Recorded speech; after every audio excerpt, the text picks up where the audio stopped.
Sorry about that. That's okay. There's too many people moving and shaking around here, and you can't really keep track of who's doing what. So yeah, like I said, I'm just going to go through for everything in this room is audio and video recorded first off. Are you okay with that? Oh, yes. Okay. So I just want to go through, like I said, a couple formalities, cover a few little things off, things that I have to do on my end that I need to do, and things that I just want to tell you and make sure that we're all on the same page before we get going.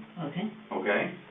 So, first off, today is Wednesday, October the 5th, 2016, and on my phone right now, I'll just use that as a time reference, it's 5:14. Okay. So 17:14, we'll just use that as a start time of our conversation here today.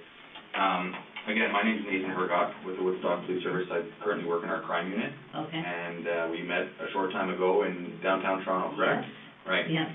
So we came to a facility where you've spent the last few weeks, from what I understand. Yeah. And we met with Dr. Khan and his team of associates, and I believe you were under his care for the last little while, correct? Yeah, the last 3 weeks. Okay. And the process, how we got here basically is we kind of offered you a ride back, and so we could have this conversation, and you gracefully accepted, and off we went down the 401, or the Gardner, the QEW, and the 403, and here we are, right? So just to make it clear for whoever might watch this in the future, we didn't force you to come with us. We didn't, shove you in the car and off we went kind of thing. You did it on your own free will, and you accepted it on your own decision making. Is that correct? Yep. I had a nap, and he even let me try to give money to the homeless people. So. There you go. I remember all of that. So I know I read you a few things before, as we were kind of just cruising down Spadina there. And I know you've been read this many times, but it's just things that we need to just reiterate and make sure that you're clear and comfortable with having this conversation today.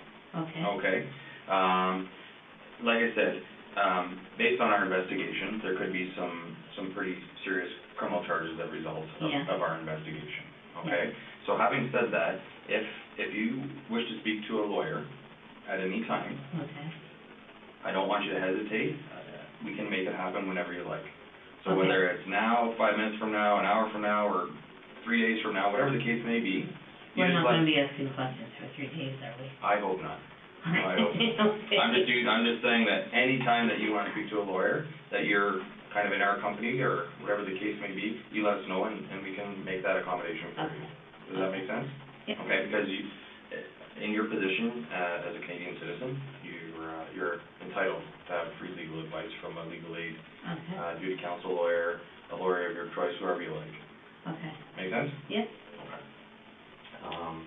And like I said, because there could be some criminal charges that result of our investigation. Right. Okay. Also, and I know you've been read this many times before, that you may be charged with many criminal offenses, and you don't have to say anything in answer to the charges that you face. But if you wish to do so, we're going to do that today.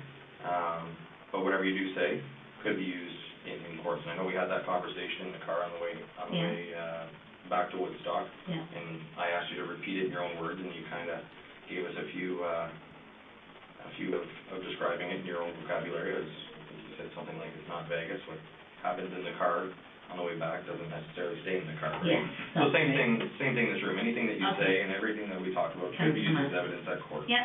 Okay? Okay. So kind of, to put it easily, the same rules apply. Okay? And if you've spoken to any other police officers, I know that you've dealt with the Toronto police officers.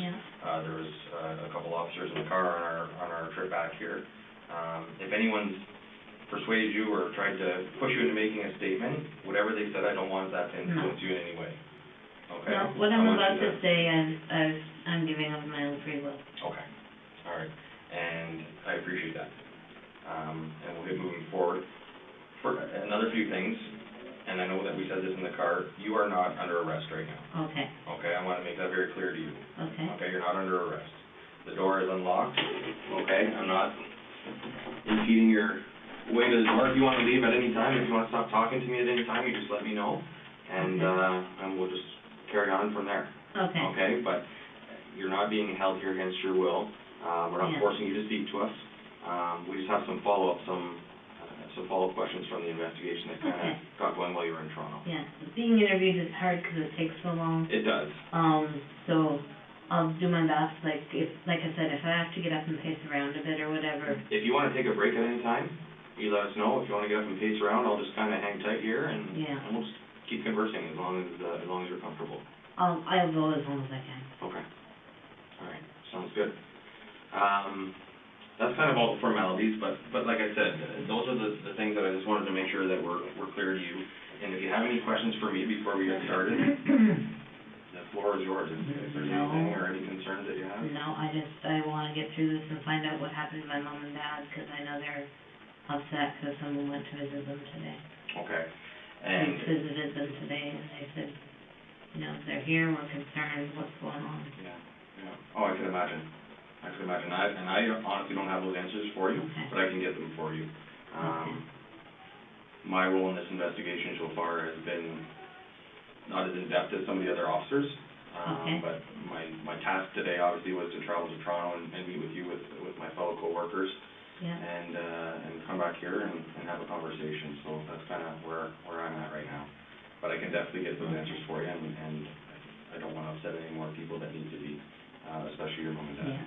Okay. You should have bought blue chip tickets while you were there. You know what? If I could afford them for the playoffs, I probably would have. Yeah, that was exciting last night. So just for the record, and I know you prefer to go by Beth, is what you told us. Is that correct? Yes. Can you just state your full name for me? Elizabeth Tracy May Wettlaufer. Tracy May? Yep. Okay, and just spell your last name for the record. Wettlaufser. Perfect. And Beth, the reason why we're here today is because we've received some information back at the end of last week with regards to some information that was provided to the Toronto Police Service, which has led us into quite a bit of work, and leads us here today to speak to you with regards to kind of how this all started and follow up. But basically, I've watched your statement that you provided to Toronto. Okay. And we've been provided this document here. Does that look familiar to you? Yes. Okay. All right. And from what I can see here, there's 4 pages of a handwritten document. Is that your handwriting? Yes, it is. Okay. And it just kind of goes through some people that you've encountered in your career from 2007 through to 2016 of August. August of 2016. Okay.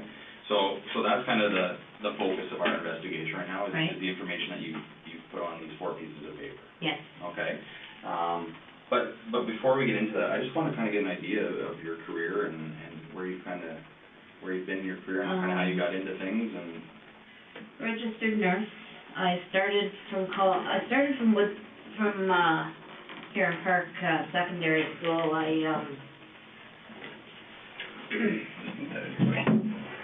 I graduated grade 13, went for a year of journalism school. Okay. And then went to Bible College, London Baptist Bible College in London. Graduated with a degree in counseling, with a bachelor's degree in counseling. And then discovered that that's wasn't really gonna get me a lot as far as work-wise and career-wise, and so I went back to here in Park High School for a year, and I took a year of Maths and Sciences, and went on to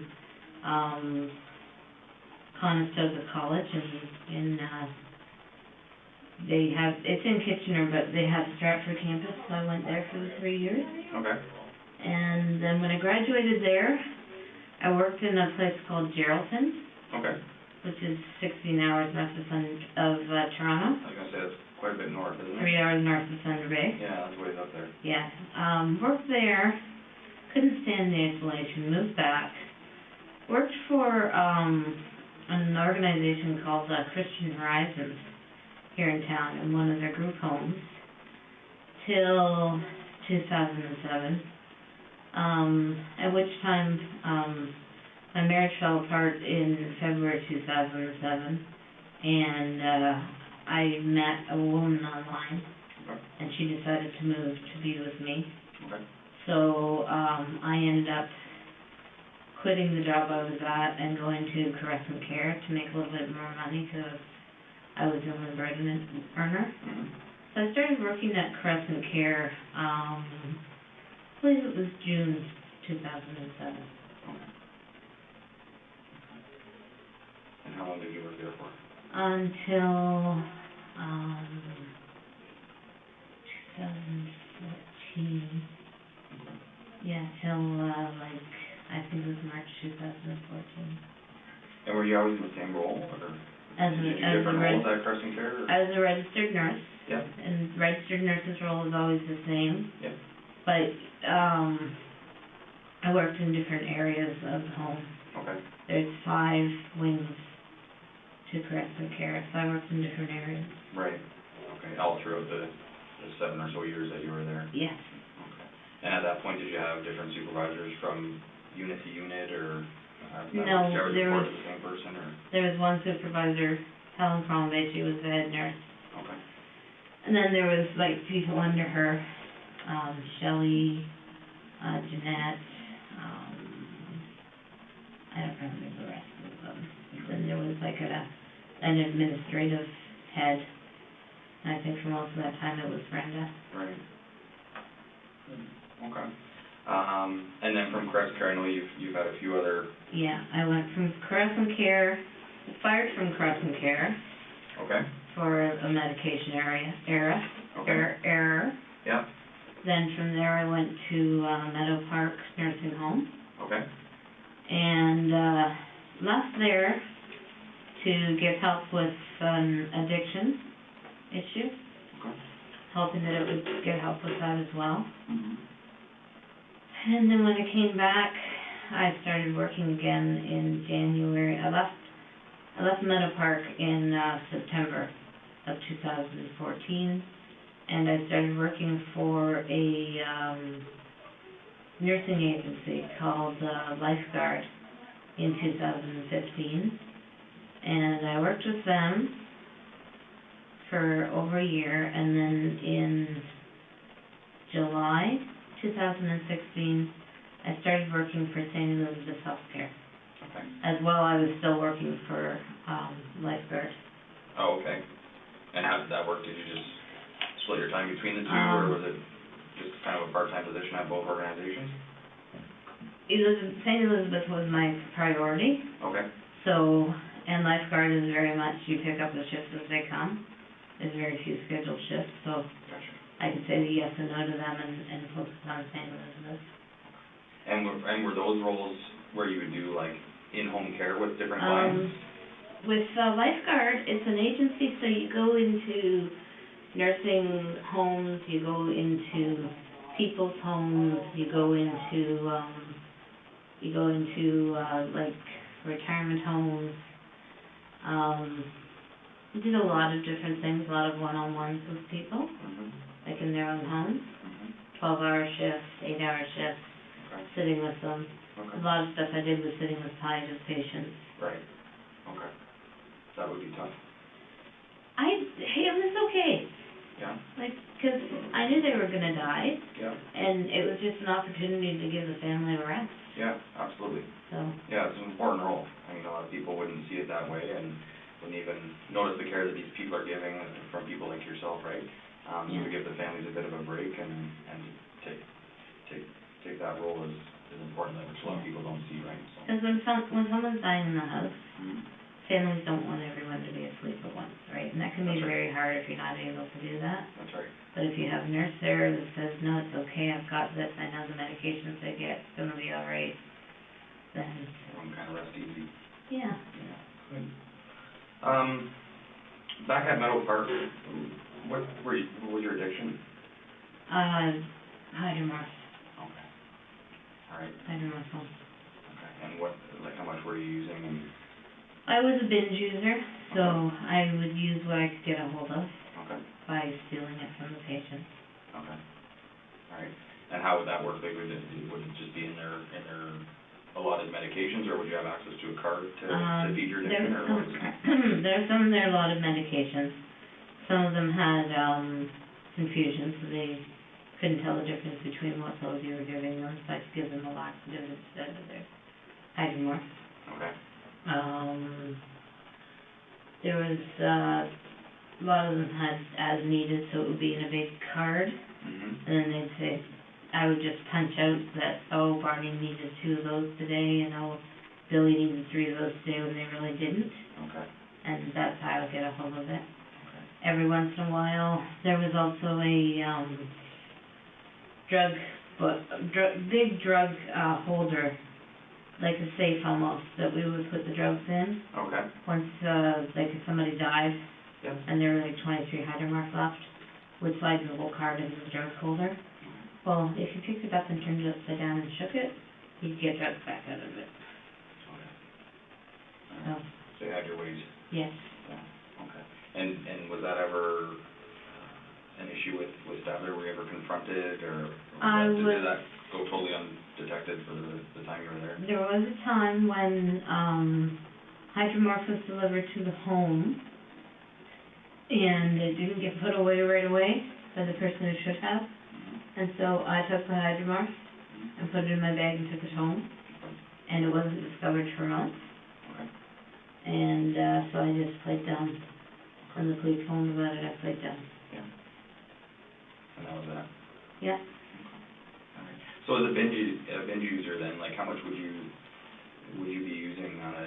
I mean, obviously, you wouldn't use it on a daily basis if you were binge Yeah. using, but like, how long did the addiction last for? Oh, the addiction lasted from, I think it started in 2008. Okay. So to 2014, at which time I went away and got treatment at a treatment center. Okay. But then I started using again, probably January 2016, I started using again. Okay. And are you still using when you get your hands on them, or? No, No. no. I'm going to stop using alcohol as well. I have friends in AA, and I've got a very clear plan. If I'm able to be out and about, Right. I have a very clear plan. And I also know if I'm not able to be out and about, that AA and Narcotics Anonymous do have some programs where they come into prison. Absolutely. So, Yeah. that's my plan. Well, that's good that you have a plan. What do you think the reason is that you slipped into the addiction back in 2008? Like, what do you think? Is it just the stresses of the job that you were facing, or dealing with your personal life as well? And just always feeling like I had to be the best possible person, and very, very stressful job, giving medications to 32 people, making sure treatments were done on 32 people, right. charting for 32 people, supervising 4 PSWs who sometimes didn't always get along. And sometimes didn't always get along with me. Yeah. It's a hard job. Any nurse will tell you it's a hard job. I believe it 100%. And then they would add different things like, oh, you have to do this and that to say who's here, and counting the medications at the end of the shift, and it was a hard job.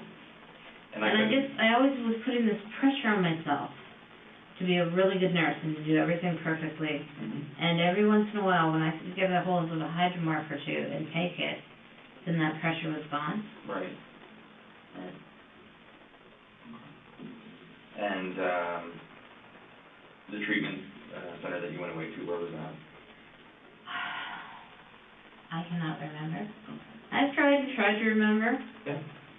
Was it local or out of town? No, it was out of town. It was like a good 2-hour drive. Okay. You know where the locks are? Yeah. Near Niagara Welland? Welland? Yeah. It's a little town outside of Welland. Okay. And they have it's an 18-day treatment that they have, and I was successful. I went through the whole thing. Nice. So all 18 days? Yes. Okay. And it helped? Yes. Yes. Good. What about family? You're born and raised Woodstock? Yeah, born and raised in Woodstock, married from 97 to 2007. Okay. We broke up, February 2007. No children. I wanted them, he never did. Okay. My mom and dad are in their 70s, 75 and 76. Mm-hmm. I have cousins all over the area. Yeah. and my brother and his wife and 4 kids, they live in, Okay. and they're, well, they're quite active. The oldest one is 26, and he's got a wife and 2 kids. He lives with his parents. They all live with the parents, except for my... Oh, is that right? Yeah, just one big Yeah. house of crazy. Happy family, huh? Have you been out to visit at all, been out east, or? I've been to see their house once. Yeah. They've been here a few times. Nice. They came in 2013 for my parents' 50th wedding anniversary. Nice. And my nephew and his wife stayed behind and lived with my parents for a few months while my nephew tried to go to Bible college. Okay. But he wasn't successful, so they went back. Yeah. So your brother older or younger than you? Older. Older. He's 3 years older than me. Okay. He's 52. Right on. Good. So as far as your latest position at St. Elizabeth, Yeah. that was your last position as a RN, is that Yes, correct? it was. Okay. Yes. And you said you resigned from there? Yeah. Okay. What brought you to that? That's where things get a little crazy. Okay. This is part that I haven't told the doctors. Okay. Because it seems so stupid now. When my ex and I broke up in 2007, I was already taking the medication for my borderline personality disorder. And I was so angry. And it was like a voice said inside me, I'll use you, don't worry about it. And the different times that I have caused people's deaths or caused them discomfort through the insulin, I believe it was the influence of that voice or whatever it was. It wasn't a voice in my head, it was a voice in here. And when I would do it, afterwards I would hear like a laughter in my chest. So, started working for St. Elizabeth, and I was doing well, but it was a lot of pressure. And the way that, that I've helped people to die has been through insulin. And after my 30-day evaluation, my supervisor came to me and said, I'm really sorry. We wanted you for Woodstock, but we have so many kids in schools in Ingersoll that need help with their insulin pumps that you're going to start working in Ingersoll. Okay. And I panicked. I didn't want to do that. Because I felt, what if? Those are kids. So I think it was about a week after that I quit. Yeah. And then I packed my stuff in the car, and I drove 2 days into Quebec, thinking I would just sort of run away sort of thing. And then I thought, no, that's just stupid. So I came back, and I was going to tell my parents what was going on, but they had visitors from Scotland, so I didn't tell them. I just, spent 2 weeks pretending to go to work. Okay. While the visitors from Scotland were here. Right. It's funny, but it's not funny. And then, once they left, I decided I didn't want to nurse anymore. I didn't want to hurt anybody anymore. So I also quit my other job. And then I decided, whatever Friday that was, that, I did a lot of looking into how I could get help. Because I realized I needed help with whatever this was. Right. Because part of me had started to believe that it was the devil, and part of me thought it might be God as a purpose through my life. And I know the doctor asked me those questions, but I didn't answer them because I was so ashamed. But I just, I didn't want this to keep going on, so I quit both jobs. Looked into where I could get help.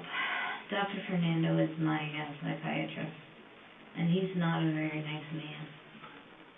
So I went on an online, support group and was talking to people on there, and they were saying, you know, get some help. So then I started researching some, psych boards and stuff, and I saw CAMH, and they are the only, mental health facility in Ontario that has an emergency department. Okay. So I made a decision, and I went there one Friday morning. I took the train, and off I went. And before I went, I told three people what was going on. My friend from AA, and my friend. I told them what was going on. They said yes, go and get help.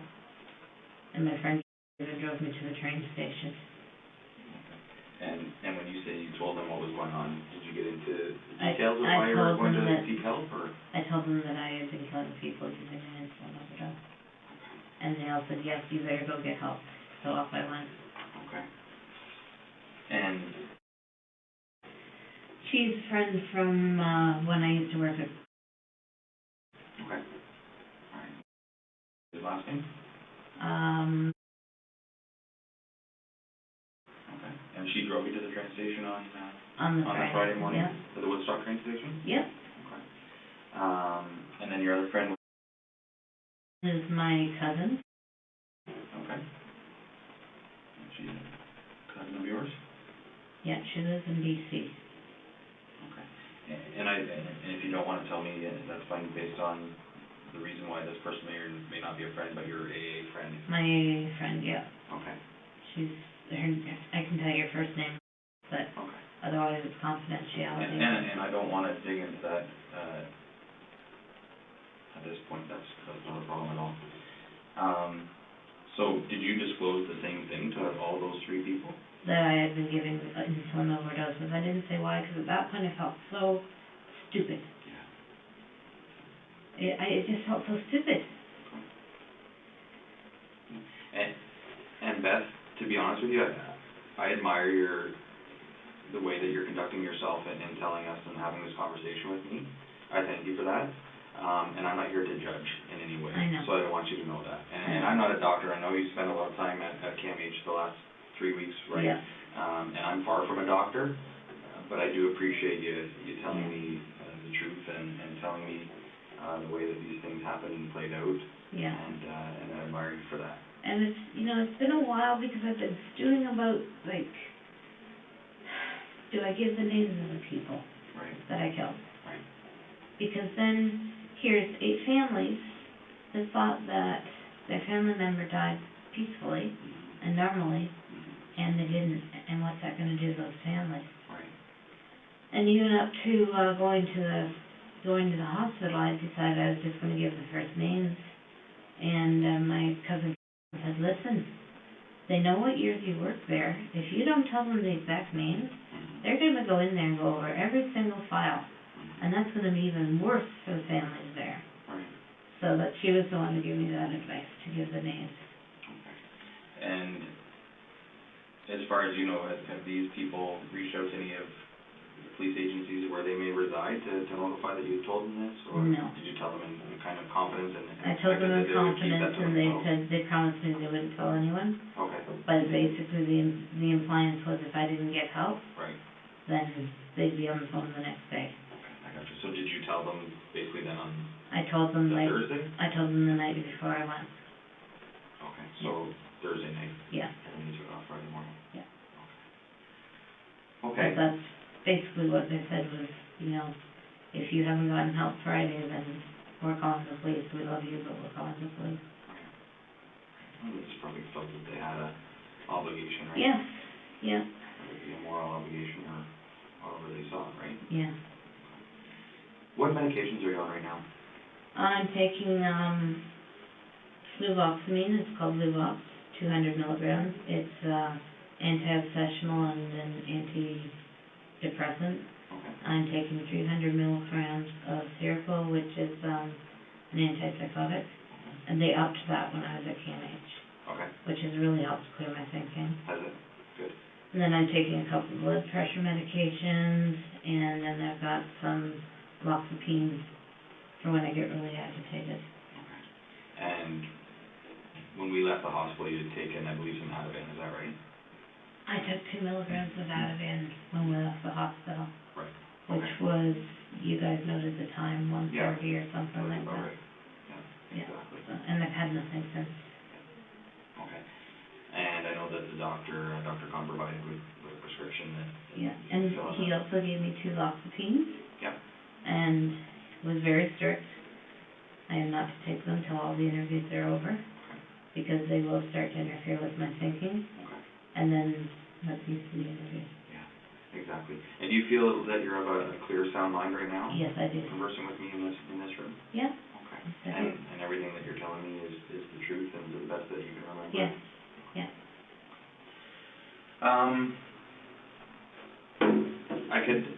I can appreciate where you're coming from as far as the work that you went through. Obviously, I've never been a nurse and I've never worked in the profession that you did, but I could imagine how overwhelming it is. Yes. Having a lot of responsibility, maybe not having the support of the administration or your supervisors, just kind of go out and get it done, right? Yeah. And that could be, I could see how that would be stressful, and I could see how that would drive you maybe into your addiction and into other things. But I want to just go over this document, if that's okay with you. Yeah. Okay, would you be willing to do that with me? Yeah. Yeah. Okay, and you do your thing. Sorry. No, don't be sorry. Absolutely not. This is pretty, excuse me, major. I've only ever had parking tickets. I've never been arrested for anything. Well, like I said, you're not under arrest right I now, know. but it is a very significant investigation, you're right. I understand. And like I said before, Beth, I do appreciate you speaking with us, and I can imagine that, does it feel like a weight off your shoulders? Yes. Yes, you've been carrying a burden for quite some time. And I've tried to get help a couple of times. Yeah. Well, sometimes it takes a few attempts to finally commit to it, right? Yeah, I had a pastor that I told, and he prayed over me and told me I'd be fine. And that was God's grace, and then... When was that? That was, Halloween 2013. Okay. Yeah. And you kind of divulged to what had happened to you to that point in your life with Yes. involving these people? Yeah. Okay, and where was that? That was here in town. Okay.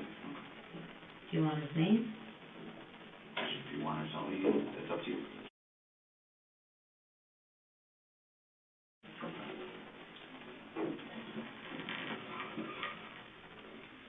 That was, oh no, sorry, it wasn't, did I just say 2014?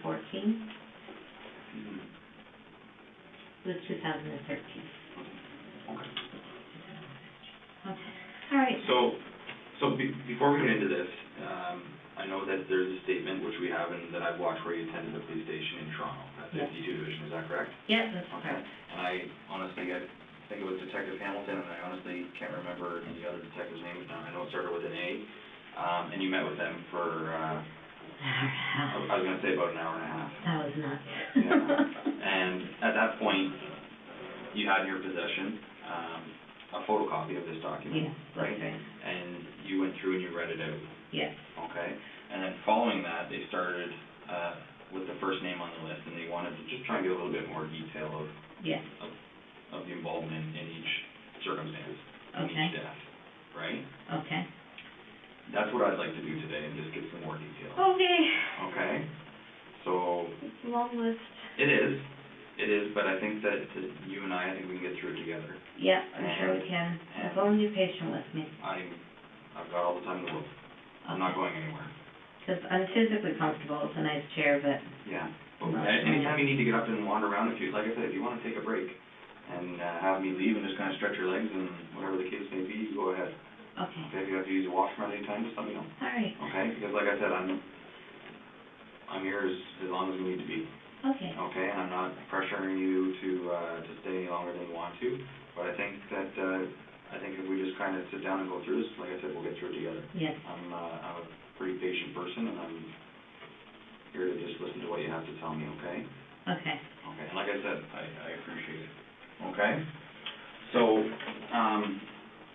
how about we just do this together? I'll just bring this over here, is that okay? Sure. Okay. So I'm not gonna have you read through this entire document, because you already did that, right? I have written it, I have read it, I have, lived it, so, Yeah, absolutely. So, Mr. Silcox, yes, okay, September of 2007, yeah. He's okay, the first one that died as a result of what I did. okay. And before you get into that, you have signed some kind of page numbers, all that kind of stuff on each of these documents, so we'll just go in order of how you've written it, okay? And I know that the detectives in Toronto kind of had this in their possession and just kind of got you to recall some things. Yeah. I'm just gonna keep it here because, I mean, you've already written this out, so what's on here is, we already know that.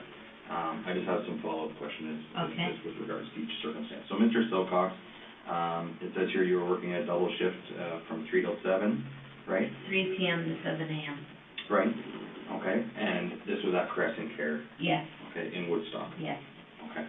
And tell me about your knowledge of James and your daily interactions during a shift with him. I didn't see him every time. He wasn't always my patient.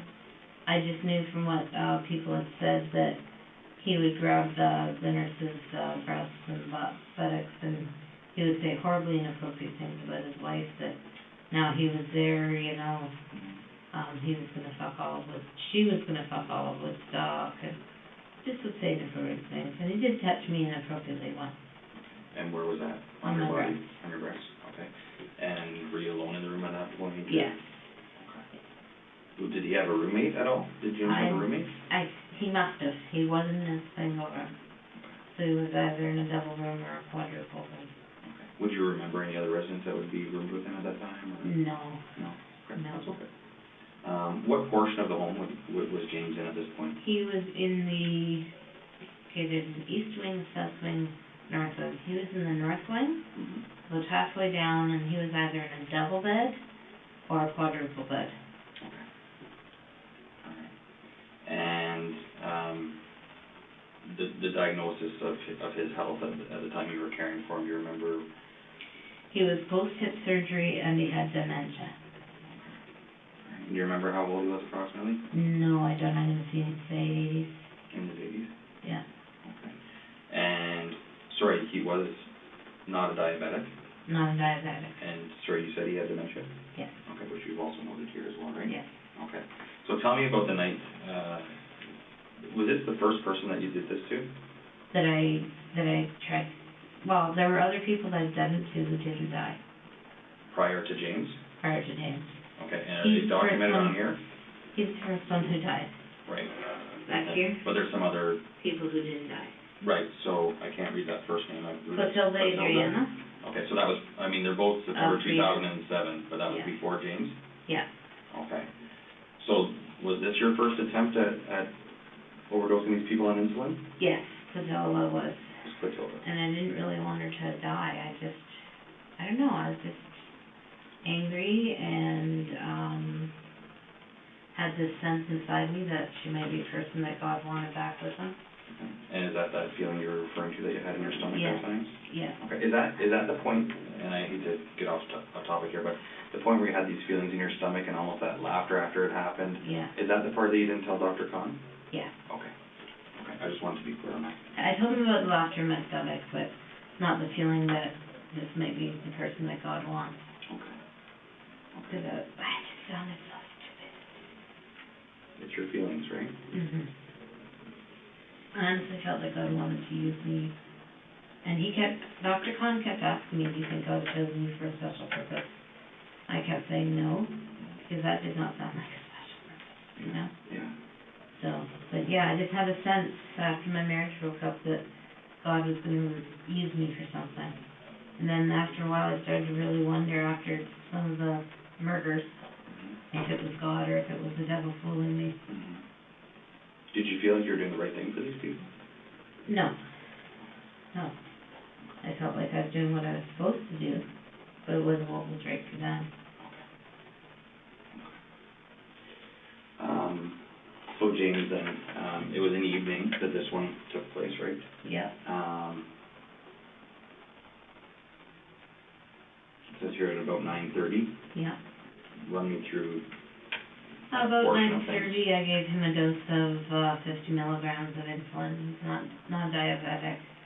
So I went into I used a borrowed insulin pen, borrowed insulin, and gave him an insulin shot. And at 3:30, the PSW, well, throughout the night he was yelling out, "I love you," and "I'm sorry," and not to me, but just you could hear him calling out in his room, and that's what he was calling out. Mm-hmm. And then at 3:30, the PSWs came to me and said that he was gone. Okay. So I did what we're supposed to do. I went and listened to his heart and chest, called the doctor, called the family because that's what they wanted. Family came in and sit with him for a while. Doctor came in and said that his cause of death was from an embolism due to his post-hip. He'd had hip surgery. Okay. Doctor ruled it embolism due to post-hip surgery. Okay. All right. Who do you think he was talking to when he was yelling out, "I love you"? I thought it might be his family. Okay. I really did. And when they came in and talked to me, they wanted to know if he'd said anything. Right. So I told them, and I was so ashamed. Yeah. So ashamed. Yeah. When you were speaking with the family. Yeah. Okay.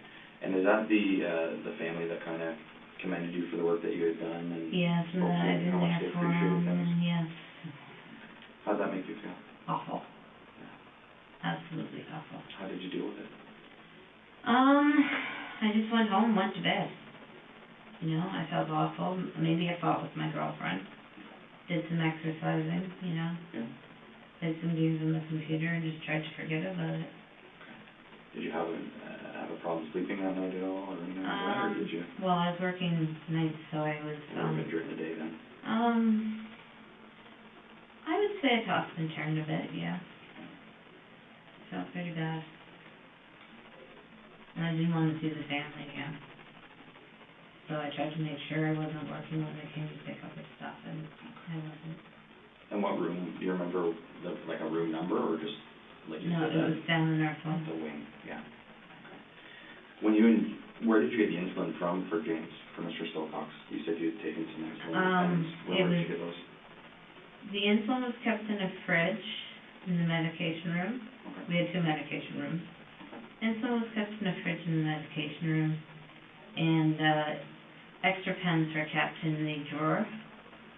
So you could just say somebody who had someone admitted and you needed a pen in a hurry. So you just put the insulin in the pen and put the needle on and dial up the dose and give it. And how was that documented? To know that, so that Crescent Care would know that you were taking that insulin? They didn't keep track of insulin. Okay. So it was just something that was available for the nurses' use when they knew that it was appropriate for the certain patients? Yes. Now each patient has their own insulin. Right. And maybe somebody may have noticed that a lot of insulin was missing if a lot was used, but I was always careful to use different people. Okay. Different people's insulin? Insulin, yes. Okay. All right. And Mr. Silcox, then, where did you inject the insulin into his body? I'm not really sure. I'm going to say his arm or his torso. And did he know what was going on at that point? Not really.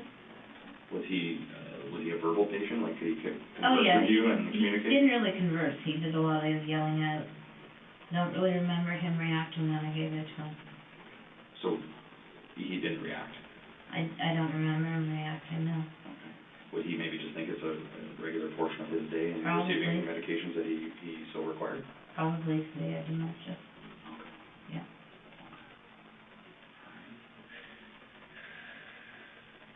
Is there anything else you can remember about Mr. Silcox? His wife and daughter loved him a lot. Mm-hmm. And how does that make you feel? Crappy. Yeah. Horrible.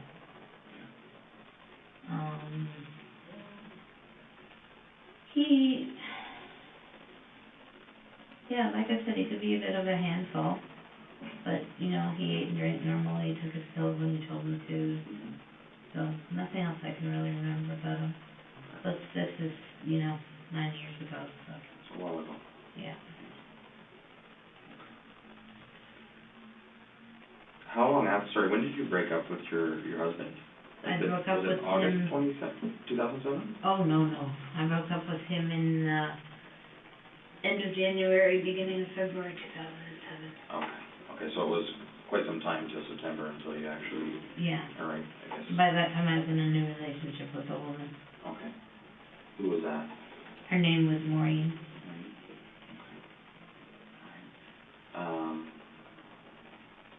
Did you ever disclose to her what you were doing? No, absolutely not. So you just kind of went about your thing with Mr. Silcox, Yeah. went home that day, did your kind of some exercising, computer games, went to sleep. Did you work again that next day? I don't remember. Don't remember. Do you remember who you would have been working with on that occasion? No. No? No, I don't. I'm sorry. Okay. Are you okay? Yeah. You want to get up and stretch? I just do a lot of fidgeting. Okay, that's okay. Hey, you're not bothering me. I just want to make sure that you're comfortable. Yeah, I'm okay. Okay. If I need something, I'll do it. Okay. You betcha. Do you remember who your supervisor would have been at that point? Well, that would be Helen.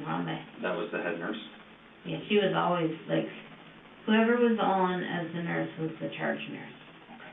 So I was the charge nurse, and at night, so as the charge nurse from 3 to 11, I was in charge of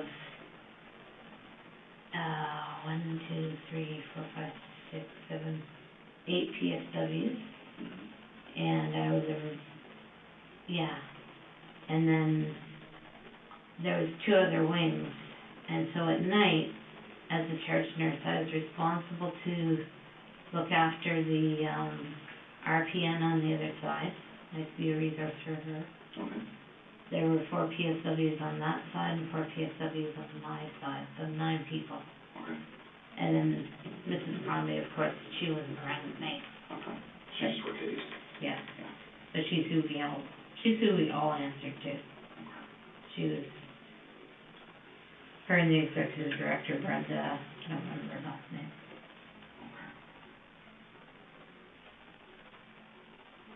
I'm sorry, I'm probably gonna pass gas with him, Julie. That's fine.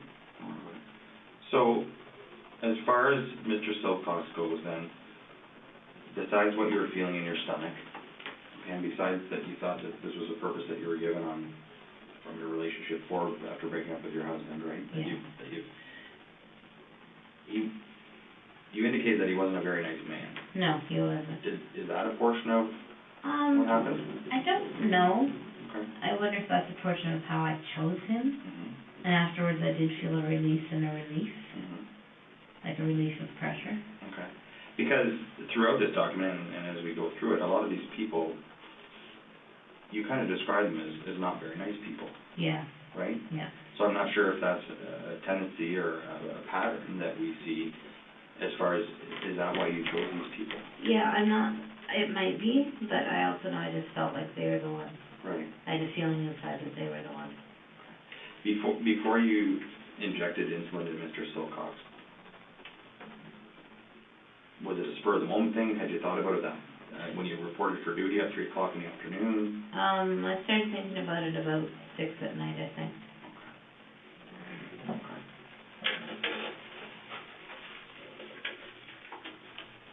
And do you remember who the pronouncing doctor would have been? No. Like, how did that process work? That process, the way it worked was, person's found with no vital signs. Nurse goes in with the stethoscope, listens for 1 minute. If there's no heartbeat, no lung sounds, nurse goes and calls the doctor on call. Okay. There was also a sheet that we had to fill out if we thought it was a coroner's case. In this case, I don't believe we thought it was. And then family is called. And the doctor may wait to come in and pronounce in the morning. Oh, okay. Family can come in and visit the body at any time. Okay. So then the PSWs would get the body ready. Okay. So prior to the doctor announcing in the morning, the family could come in and spend time? Yeah, so the PSWs would just clean them up, put on, clean breeches and clean up the bed and stuff. Right. So you said Mr. Silcox, you said we didn't think it was a coroner's case. Whose decision would have that been? I guess I'm using the royal we. Okay, gotcha. Okay. So would that be just a decision that you were trusted to make? No, there's a form on the computer, and you go down through it, and if you tick off anything that says yes, you notify the coroner. Okay. All right. But But you would have clicked off those boxes yourself? Yes. Okay, so obviously, knowing that you had done this to Mr. Silcox, did you feel that you wouldn't click yes so that attention wouldn't be drawn to you? You know, I honestly can't remember if he was a corner case or not. Okay. He might have been. Now, would insulin... Even though I did this to these people, when I did their... But see, it's phrased as, does anyone have a reason to believe that this death was not natural? Right. So, yeah, I wouldn't click that one. If I had done some, yeah, you're right. Okay. All right, and I just wanted to clarify that. Yeah, yeah. That was just a question. Okay, anything else you can think about from Mr. Silcox? No. Okay. Maurice, how did you pronounce Maurice's last name? Grenat. Is it Grenat? Okay, so tell me a little bit about Maurice. This says that this occurred in September or October of 2007. And this was at Crescent Care? Yep. Okay, tell me a little bit about your interaction with Maurice. He was another one who liked to grab breasts and asses. Okay. He was sometimes a patient of mine. See, at that time, I didn't have a set floor that I worked on. I worked on all the different floors as a nurse, kind of filling in. Okay. So,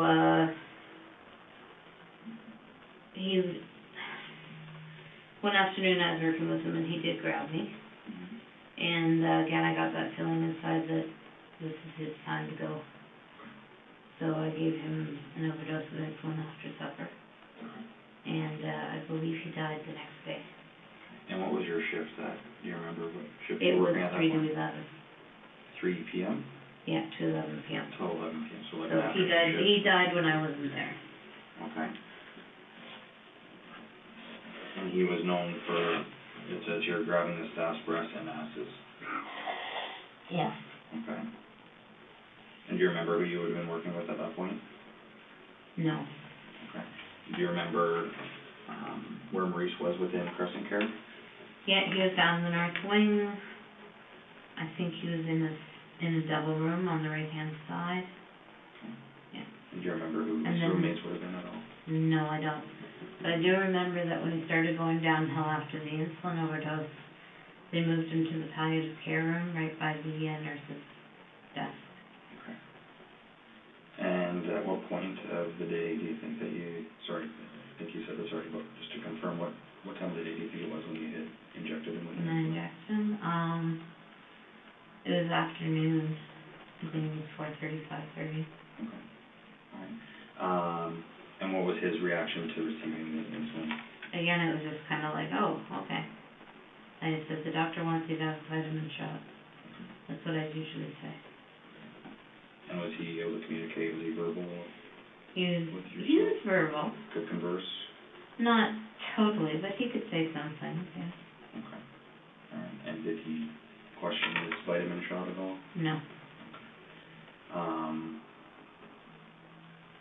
And he passed away the next day? Yeah. Okay. So, being that you weren't there when he had passed away, you wouldn't have been the one checking the boxes. That's right.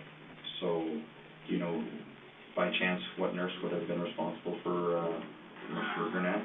No, I don't. No? No. Okay. Did you ever have any concerns that he didn't pass away while you were working and that, suspicion may arise? No, I didn't. Well, yes, I did a little bit. I always wondered if they'd find the site where I gave the shot and something, there'd be an investigation. I always wondered that. Right. But other than that, no. And even though it passed through your mind, you just continued on about your duties? Yeah. Okay. And do you remember what part of the body he would have been injected in? Maybe the leg. Because at that point he didn't have a lot of body fat, so. Maurice didn't? He didn't know. And when you get a subcutaneous injection, it goes in to the body fat, so. Okay. And you documented that he was a cancer patient? Yes. Okay. Do you remember what type of cancer he had? I think it was prostate. Prostate? Prostate, yes. Okay. And what did the outcome hold for his future as far as the cancer in his body? He was dying. Was he? How old do you think Maurice was? 75, 76. Right. I'm sorry, he was in a double room? Yeah, I believe it was a double room, yes. Do you remember who you had been working with that day? No. Same supervisor, or the charge, or the head nurse? No. Sorry, That's okay. It's so far. It's a long time ago. Yeah. I mean, obviously, it's a significant event in your life, but it's a long time ago. Yeah. So I'm not concerned that you can't remember every question that I ask you. If you can do the best that you can, that's all I can ask for. Okay. Okay? Anything else you can remember about Maurice at all? Not really, no. No. Okay. Do you know if he was a coroner's case? There were people who loved him, that's what I remember. I don't know if he was a coroner's case. Who loved Maurice? Who did you know that would come visit him? He had friends that would come and visit him, that were like family to him. A man and a woman, that's all I remember. And how did it make you feel when Maurice passed away? Not good. And what happened from there? I wasn't there when he passed away. I didn't work that day. Do you remember if you worked the next day? I might have. I know when I found out that he died, I looked to see how long it took, and I read the notes and stuff to see what it got. Okay. I'm just getting a point out to fidget with. Yeah, no problem. Whatever you need. So after you found out he had passed, you kind of read through the documents, and yeah. Do you remember seeing anything that kind of said, No. This isn't a good thing for me, or? No. Okay. So.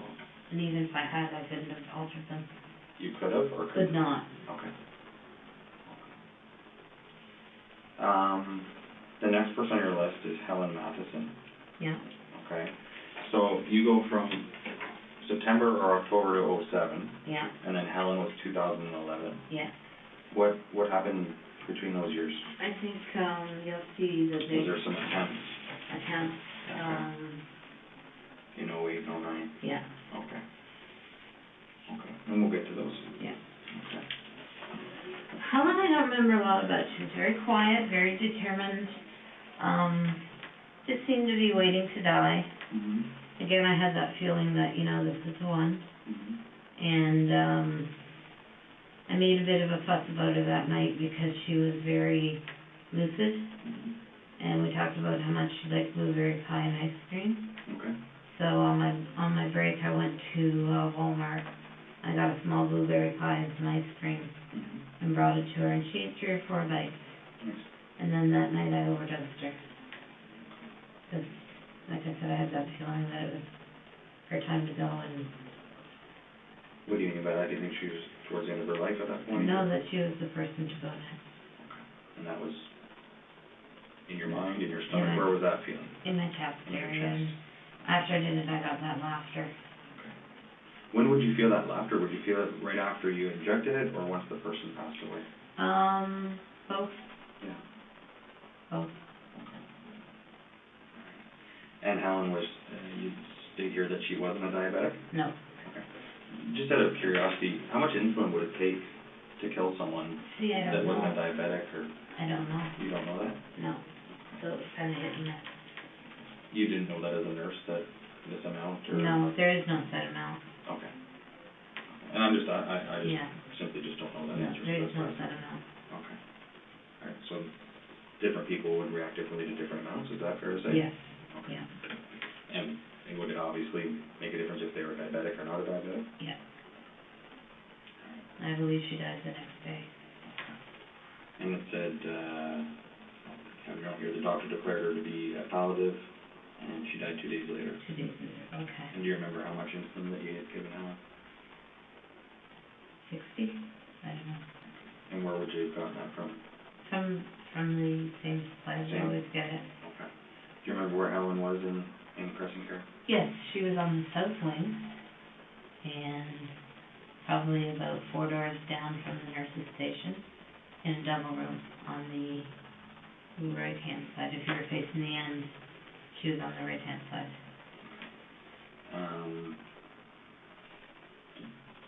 You don't say a lot of negative things about Helen here.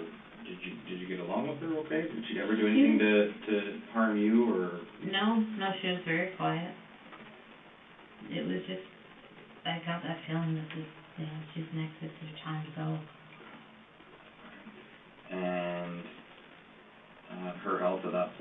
her diagnosis? She was,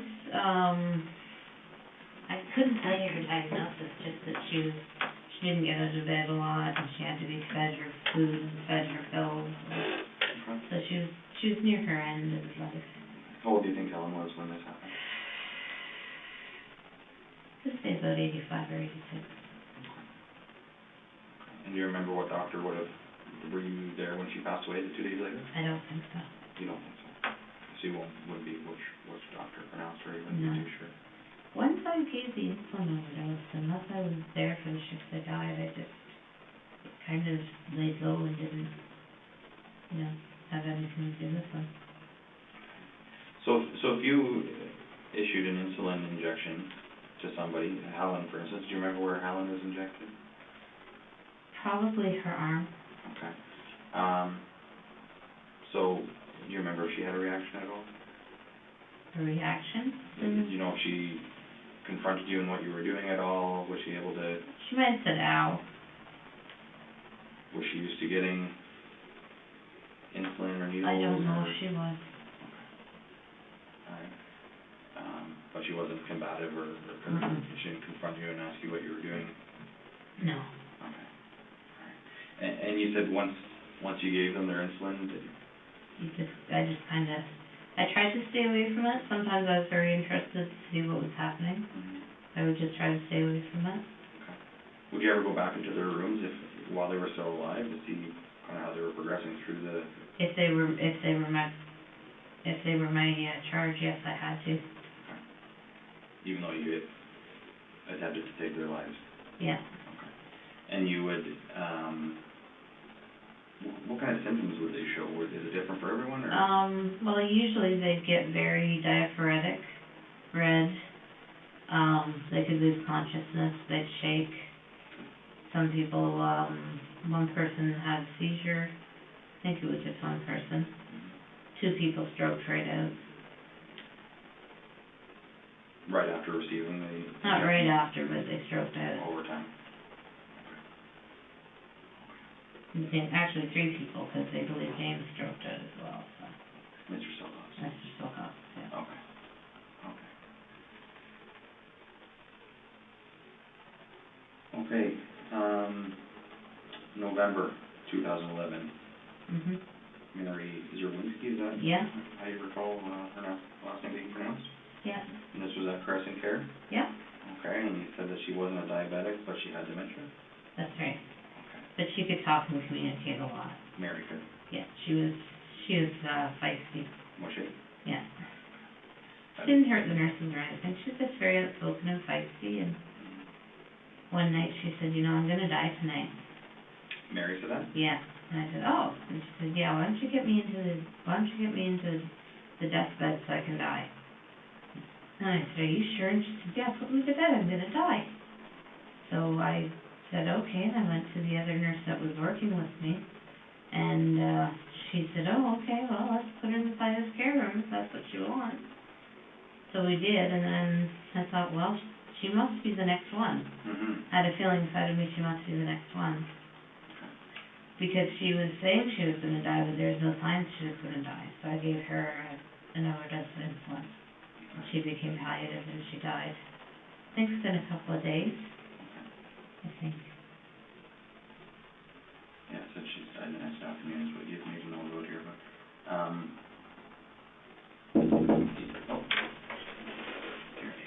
perfect. Sure. There you go. Which one has the vodka in it? No answer from him. So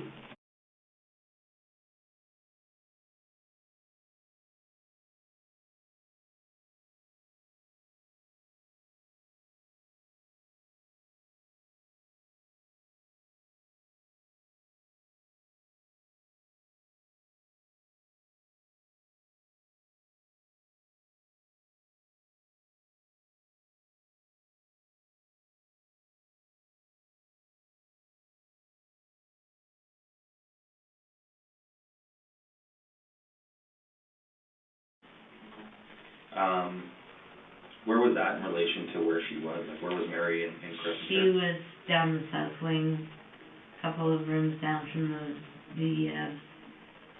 down from the nurse's office. And, we did put her in the palliative bed. And would that be a decision that you would make, or someone else would have to make for you? Together we made it. Okay. But a supervisor wouldn't have to say, okay, No. go ahead and...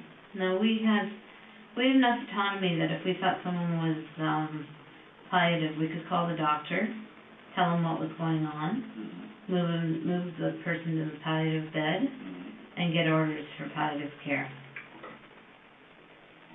And do you remember how much insulin you would have given Mary? I think she may have been the first person that I gave long-acting and short-acting to together. Okay. I think.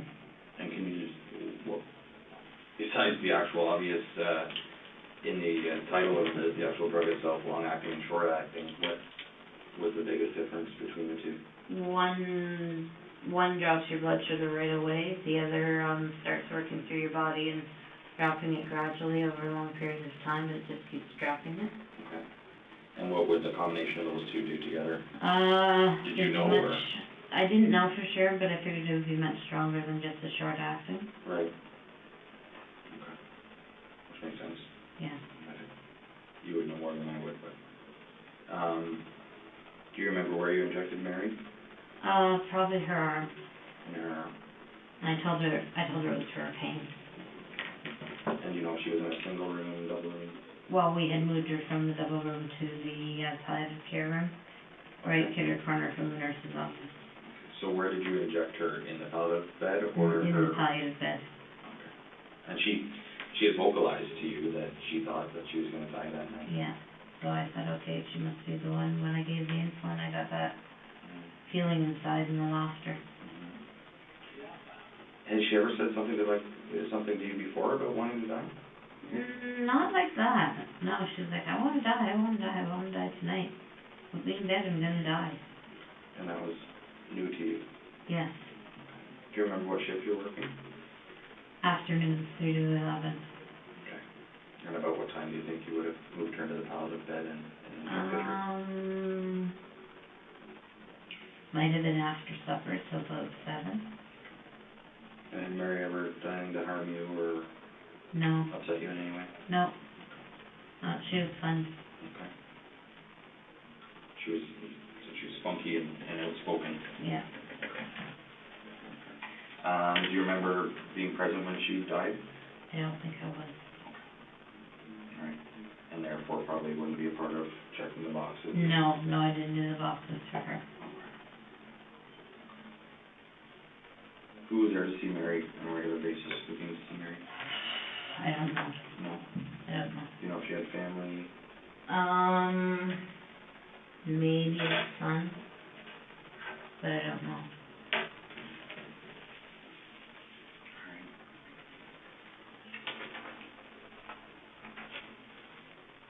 And Mary being, we'll refer to her as your fourth victim. Yes. The fourth person that you were successful in these insulin injections. How did your emotions start to feel as it kept continuing? I kept having a lot of guilt. A lot of guilt. Mary, well, as you'll see, after Mary was Gladys, and after Gladys there was a period of 2 years where I didn't do it. 3 years where I didn't do it. What was going on in your life at that point? I was trying very, very hard to get close to God, to make sure that this wasn't Him, and to just live my life, read the Bible, go to church, and not do that, because I didn't want to do it anymore. So I tried very hard. I'm still using a little bit. The hydromorphs? Yeah. And alcohol? Yeah. What was your drink of choice? Rye. Yeah. So I shouldn't say it like that, but I make it sound like it's, yeah, rye. Would you? Rye and Bailey's. Yeah. Yeah, pop a rye and pop down some water. Yeah. Yeah, rye and water. Okay. And typically how much would you drink in a week? In a week? Probably about 8 or 9. Yeah. Yeah. Like shots of rye or? Drinks. I don't know. Okay. On the shop. gonna go buy shots. I no schedule drinks, so like 3 times 9, 27. So like you'd be drinking triples. Yeah. How would that make you feel with, in combination with the hydromorphs and? I never did it with the hydromorphs. No? It was either one or the It was other? either one or the other. Okay. The booze is more just for when I didn't have the hydromorphs. And if I was going out, but I didn't go out with people. I always went out mostly by myself and just, I took scratch and win tickets and took booze and Yeah. I would drink and do my scratch and win. Yeah. Okay.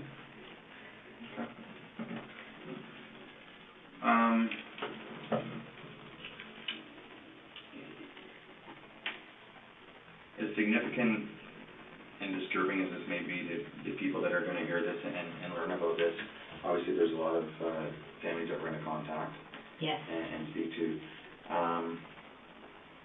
Although this wasn't, and I hate to classify it into different areas, but these weren't necessarily violent deaths. Like, do you think these people died peacefully? Did they struggle at all? All the people you've talked about so far died peacefully, in my opinion. And I am sorry.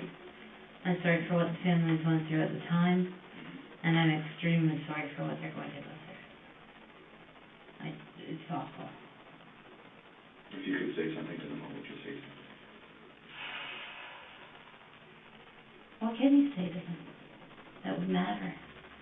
I'm sorry isn't enough. I should have gotten help sooner. I took something from you that was precious and was taken too soon. I honestly believed at the time that God wanted me to do it, but I know now that's not true. And if I could take it back, if I could get help sooner, I would have. And I'm sorry. And like I said, I admire you for at least, whether it took 1 year, 2 years, 10 years, whatever it took for you to finally get help, that's a big step. Oh, thank you. Right? I mean, you could have been in this situation and taken this to your grave. Yeah. And who would have known? Right? That's what I was told to do by a lawyer. What's that? Take it to my grave and not tell anybody. So you've confided in a lawyer as well about this? A long time ago, yeah. Was it after all of these people? It was in 2014 before I, Before you went to Welland? Or, yeah, sorry, to the Welland rehab center? Yeah, to the rehab center. So you spoke to a lawyer? Spoke to a lawyer, and she was the one who told me to get out. I need to go to the bathroom. No problem. No problem. Just for the record, and so it's documented, I have 6:26. Let's take a break, okay? Yes, thank you. Remember where you're going?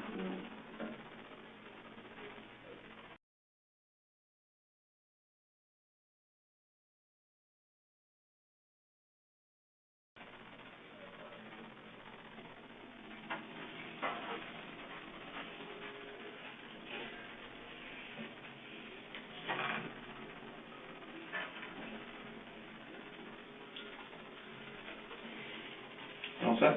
Do you need anything else at all? No, You sure? no, I had a caramel. Oh, did you? Perfect.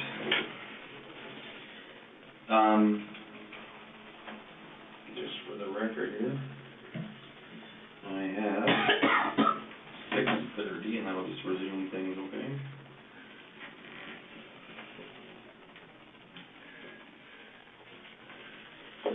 Okay. Okay? Yep, Okay. We're gonna carry on? yep, that's cool.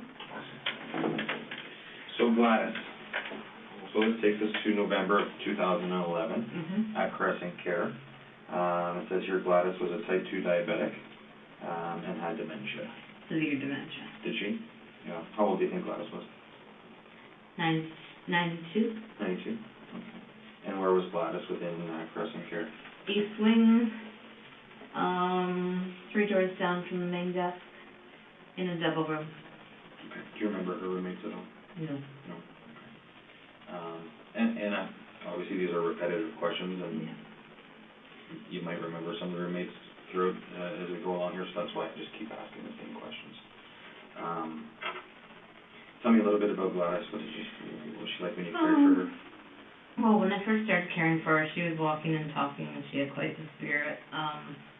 She once, she once punched a man. Oh. Because, she overheard the nurses telling one of the gentlemen, no, you can't push your wife around, you have to come with us. And she turned around and she said, you can't treat a woman like that. Boom!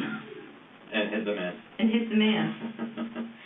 So then we're all in a state of trying to keep them from fighting with each other and trying to keep them from hurting us. Right. Yeah, she was very spunky. But she went downhill fast. Did she? Eventually, she had dementia, didn't take her pills well, didn't eat well, very stubborn woman.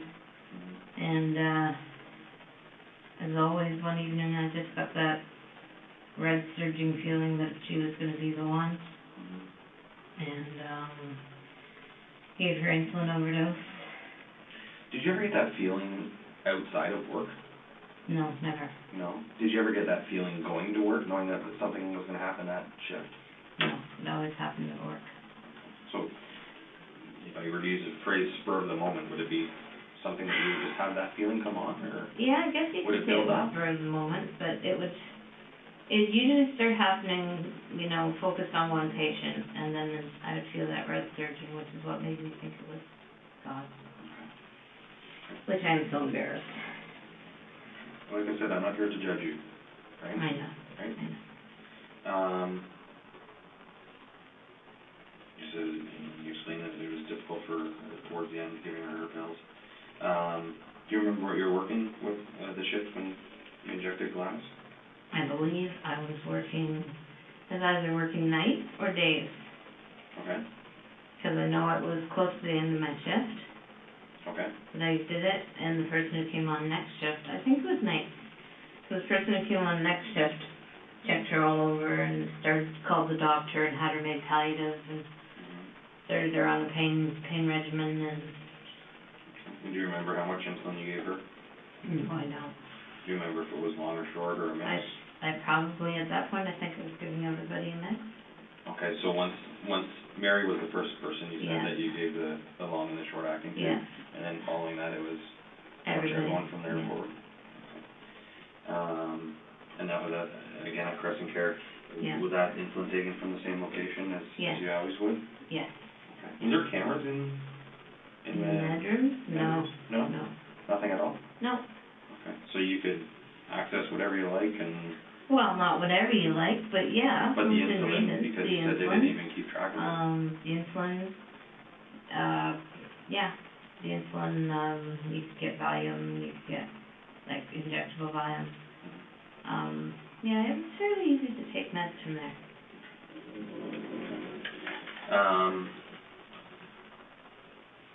We'll get into, I'm sorry, I was going to ask you a question, but we'll get into that a bit down the road. You know how long it took for Gladys to die? I believe she died the next afternoon, or that afternoon. Okay, and do you know if you were present for that? No, I was not. So therefore wouldn't have been a part of the process of the pronouncing and checking the boxes? No. When someone's dying, it seems like it takes longer than it does if you're around, if you know what I mean. I do. Yeah. So. I'm sorry that you know that. Thank you. As far as Gladys goes, do you remember if you worked the next day to learn about Gladys' death, or? I think I worked 2 days later. Okay. I think I worked the day after her death, whenever that was. Okay. What would play through your mind on your days where you inject, so Gladys, for instance, you inject her, you work nights, it says here, so 11 till 7. You did this at 5 o'clock. You go home and carry it on about, if you have 1, 2, 3 days off, whatever the case was.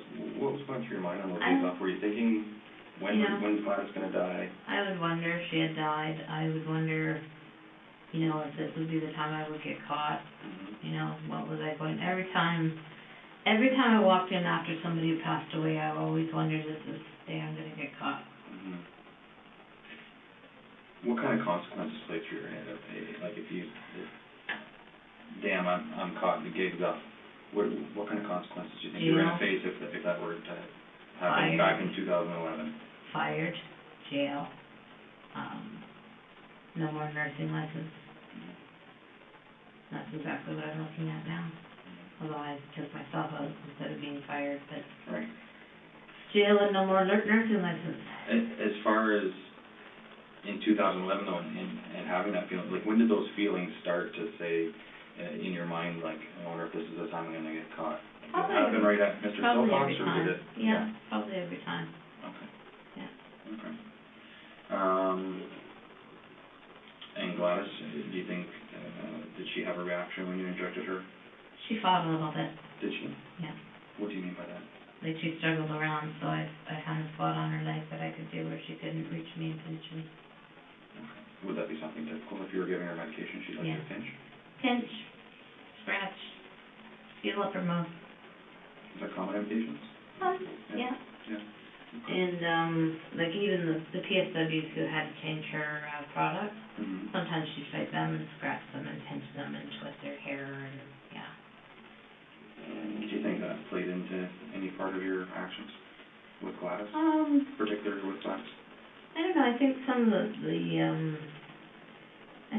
it did, you know, the stubbornness and stuff, and, yeah, just kind of, okay, you're the next one to go. But again, there was always that red surging that I identified as God telling me, this is the one, you know, this is how you work for me.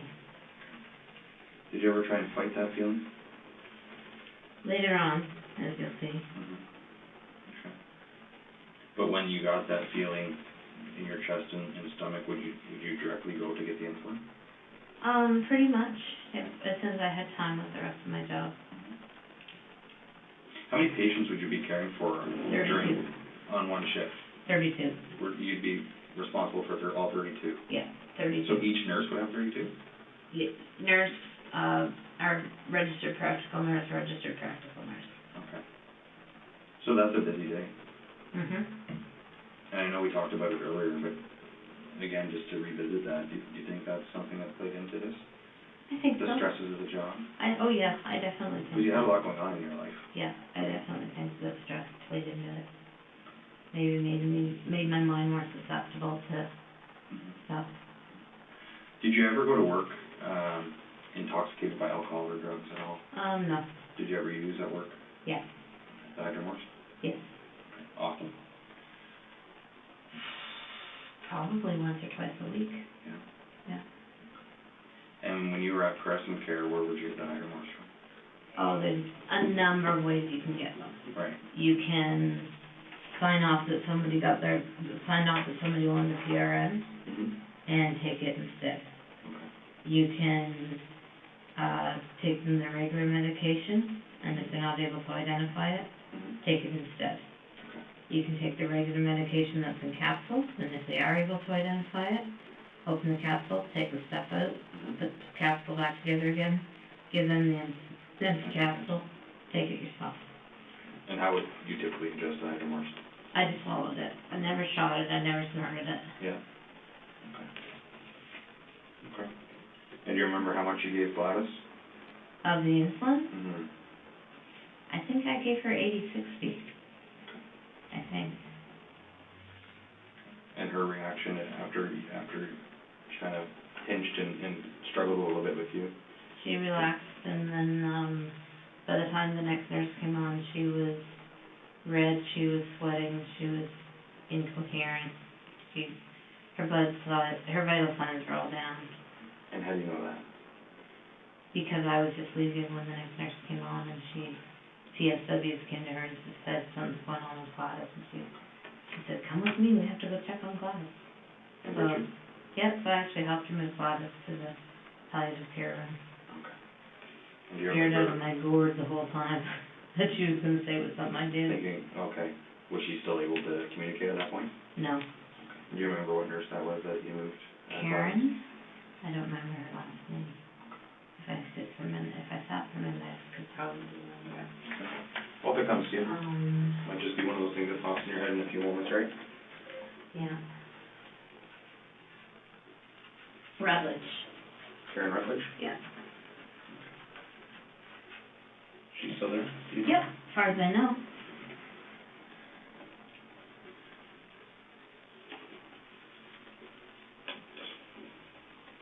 Okay. Mrs. Helen Young. So this is where you have a bit of a gap again. Yeah. 2011 to 2013 with your successful injections, but there wasn't even any attempt. No. In November 2011, I came home from a cruise of the Caribbean, and I was feeling guilty. I was feeling damned. I was feeling confused. I was feeling like I just didn't want to do it anymore. I was feeling like if I could somehow connect with God strongly enough that I wouldn't do it anymore. And so I spent a lot of time reading my Bible and praying and deciding I just wasn't going to do it anymore. So I had the odd urge to do it, but I resisted by going to church, reading my Bible, praying, and telling God I didn't believe Him, that He wanted me to do it anymore. What church were you going to that point? Where's that? Oh, okay. Yep. Yeah.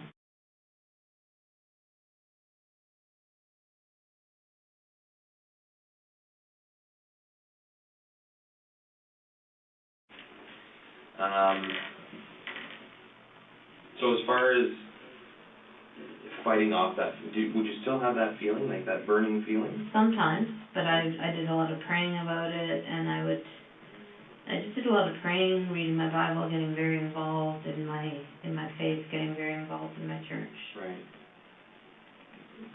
Okay. And obviously, with what you've told us so far, that it helped. Yeah. What you've documented. Yeah. Is there anything else that we need to be aware of that happened in between those times?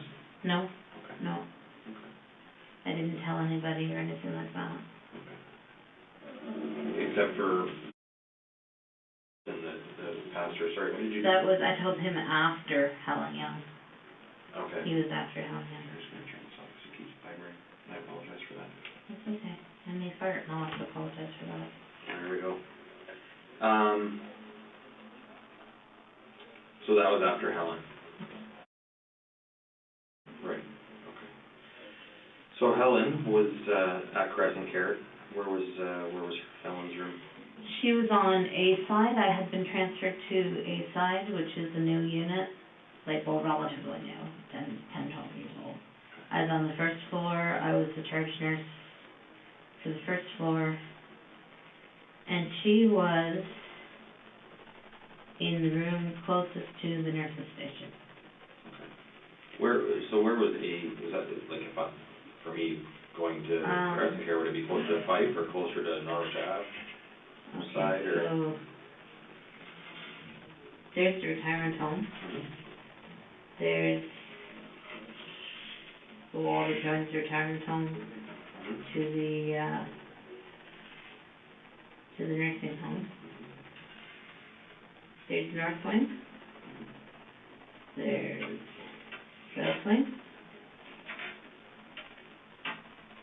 There's East Wing. And then down at the end of the hallway of East Wing is Unit 1 and Unit 2 in a building right on top of each other. And what was the purpose of that area of Crescent Care? Oh, it was all single rooms. Okay. Yeah. So Helen was in her own room? Helen was in her own room, yeah. It was all single rooms, that area. All right. And Helen was a type 2 diabetic with dementia? Yeah. Okay. Tell me a little bit more about Helen. Helen was miserable. She frequently yelled out, "Help me, nurse." She frequently yelled out she wanted to die. She just was not happy with her life. She would wheel around in her wheelchair saying, "Help me, nurse, help me, nurse, help me, nurse, help me, nurse." And when you went to help her, what do you want help with?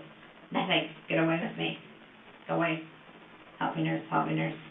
Didn't want to eat, didn't want to drink. Very difficult to deal with. Constantly would yell out, or we'd say, "What do you want help with?" "I want to die. Why can't you help me die? I want to die."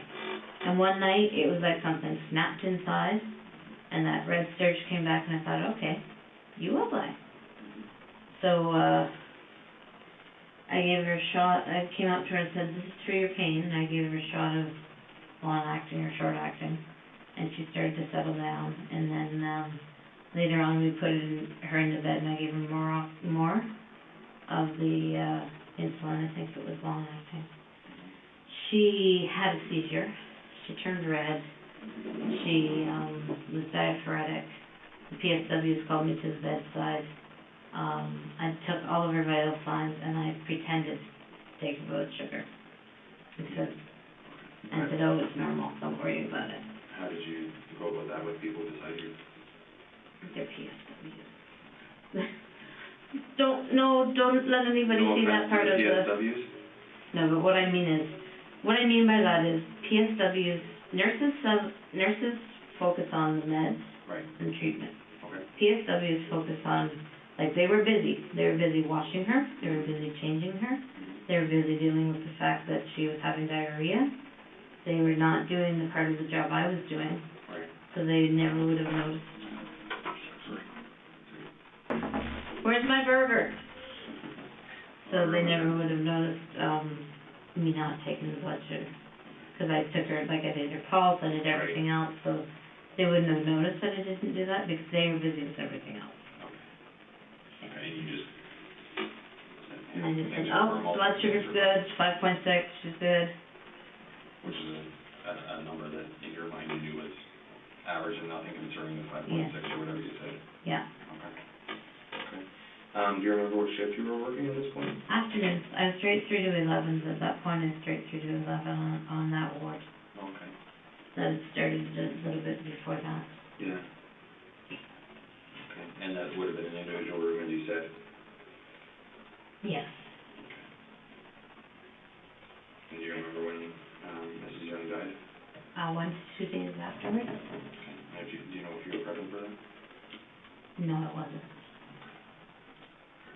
Was there a different procedure at all when people passed away in that wing opposed to where you were prior to? No, it was all the same nursing home. It was all the same policies. Okay. It was just that nursing home was, that wing of the nursing home was built to accommodate the fact that, the owner took over Norvilla Oh, okay. in Norwich. Okay. So everybody from Norvilla got moved to the new part of the nursing home. Okay, gotcha. So that's the other reason. And then eventually they all got mixed together. Right. Okay. So being that it had been a few years then, when you injected Mrs. Young and you were successful in causing her death, how did it make you feel after those few years that these urges and these feelings had come back? I felt horrible. I felt angry at myself. I felt like I had failed myself.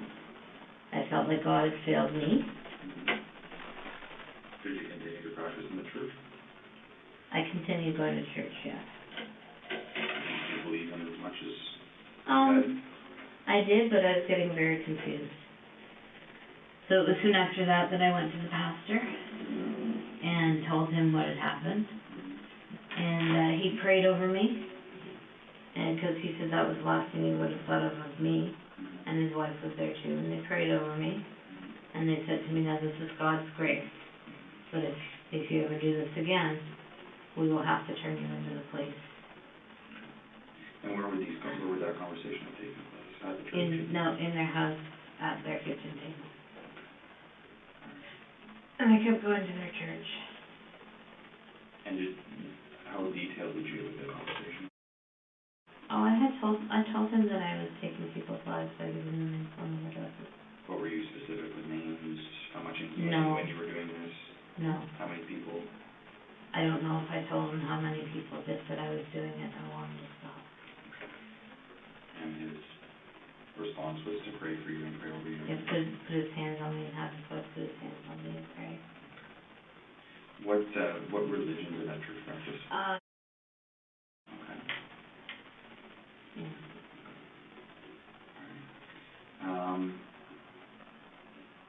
Did Helen have any family that you recall that would come Yes, visit her? she had a niece that loved her very much and was there at least twice a week. Did you ever converse with her? Before she died, yeah. Mm-hmm. Yeah. How old was she? I'm saying late fifties, early sixties. The niece? The niece, yeah. And then Helen herself? 90. Alright. Did you speak to her following Helen's death, her niece? What? Okay, what was that? I think it was a day or two after when she was gathering her stuff, and she cried on my shoulder and thanked me for being a good nurse. And again, the feelings that you had at that point? Oh, guilt, shame, anger, like I had betrayed her. And not that I was betrayed, but betrayal, that I betrayed her.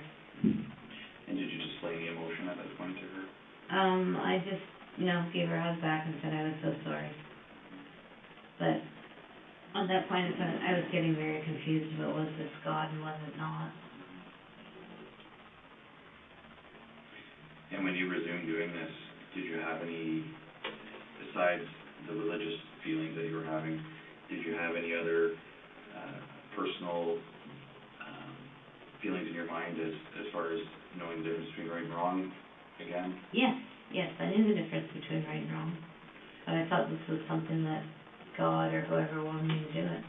I was starting at that point to doubt that it was God. Okay. When you resumed doing it? Yeah. Okay. Alright.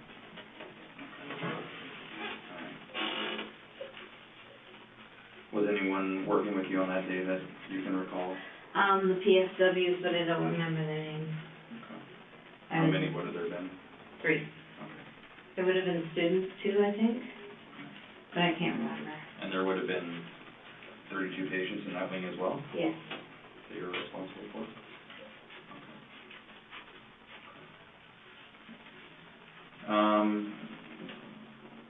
March of 2014, this is Maureen Pickering at Crescent Care. Yeah. Tell me about Maureen. Maureen was a handful. She would attack other patients, she would pull their hair, she would hit them, she would pinch them. Eventually, it was decided that she needed a one-on-one staff. So sometimes they would book an extra PSW to be with her. Sometimes someone would come from the outside to be with her. But when one wasn't available, it was the role of the charge nurse. And that was nuts. Sorry. That's just absolutely nuts. So, she just got harder and harder to look after. And one night when I had to look after her, I got this idea. I thought, I'm starting to get the feeling of that surge again. I thought, no, I don't want her to die. But if I could somehow give her enough of a dose to give her a coma, or something to change her brain waves, maybe make her less mobile, hard to handle, hard to handle. Right. So, yeah, I overdosed her. And was that in the same wing? Yes, she was right across. She had gone into the room that Helen had been in. Yeah, she was right across from the nurse's station.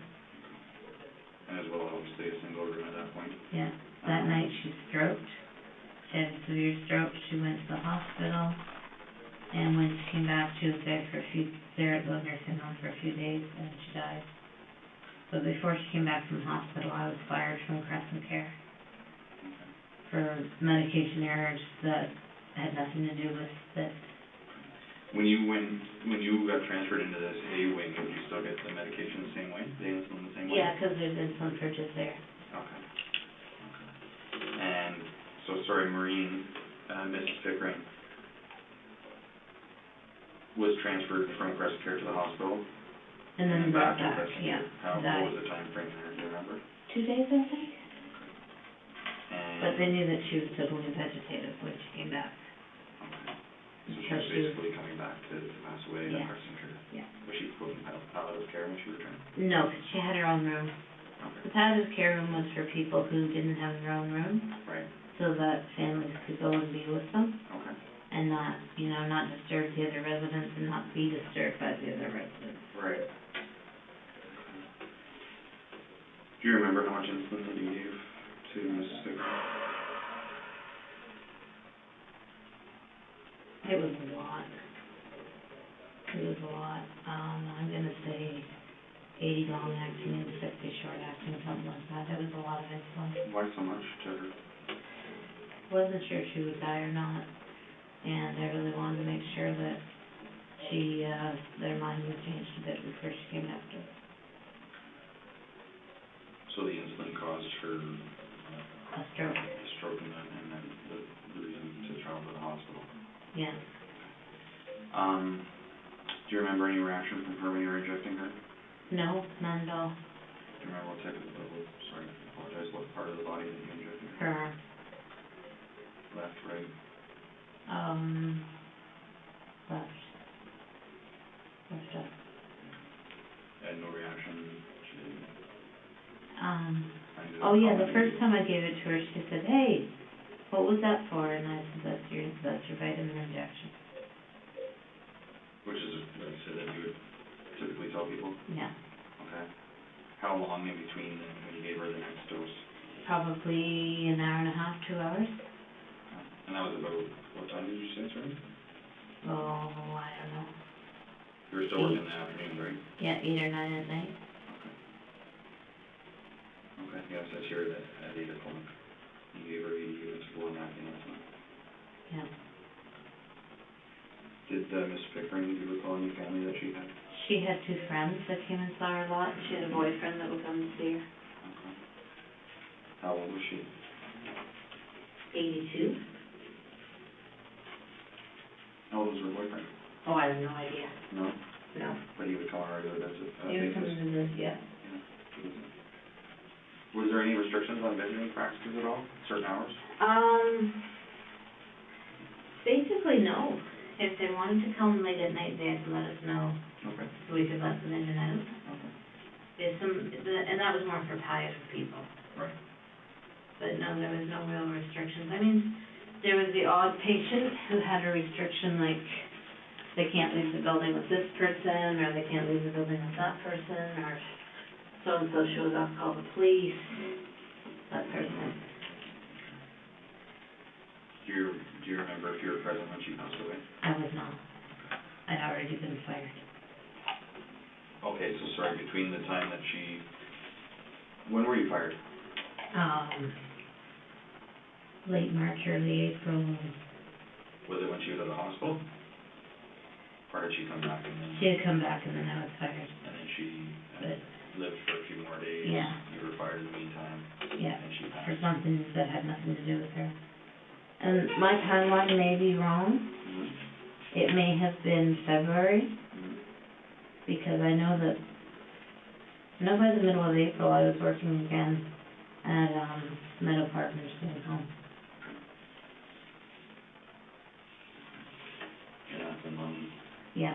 what was the cause of your firing then? Sorry, there was a medication mix-up at present? I had a few medication errors, and strangely enough, not on purpose, one of our residents was missing her long-acting insulin that she got at supper, Okay. and it was coming from pharmacy, but I wanted to make sure she got her insulin, Mm-hmm. so I took insulin from another person who I thought was the same insulin, but it was short-acting, Mm-hmm. and it gave her a seizure because she wasn't used to it, and she was okay. We helped her, and she was all right. Okay.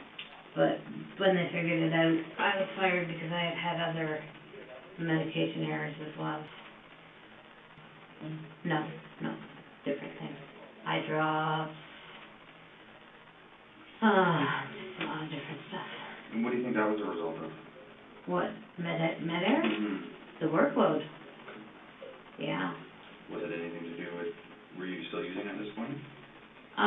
You know what? I never made a work trip. I never made a med error when I was using it at work. Never. Just had you focused. Yeah. Did you ever commit any of these deaths when you were using? No. None of them. So no med errors, no deaths. When I was using. You're using it, so all the feeling in your chest, and your stomach, and Yeah. your The sore. searching and yeah. And then the laughter afterwards, which was really, it was like a cackling from the pit of hell, if that makes sense. Did the cackling continue young was injected with insulin? After that 2-year break? Yes, Yeah, yes, the it did, feeling, same cackling, same cackling. same feeling, same cackling.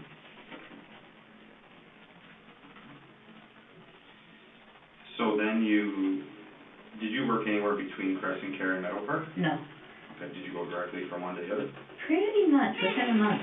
And would those medication errors be documented in a reference letter, or No, were you made aware of anything like that Meadow Park would be aware of the reason why you were let go I from told Crescent the Care? person that hired me at Meadow Park, she told me she had found my resume somewhere, Okay. because I never applied to Meadow Park.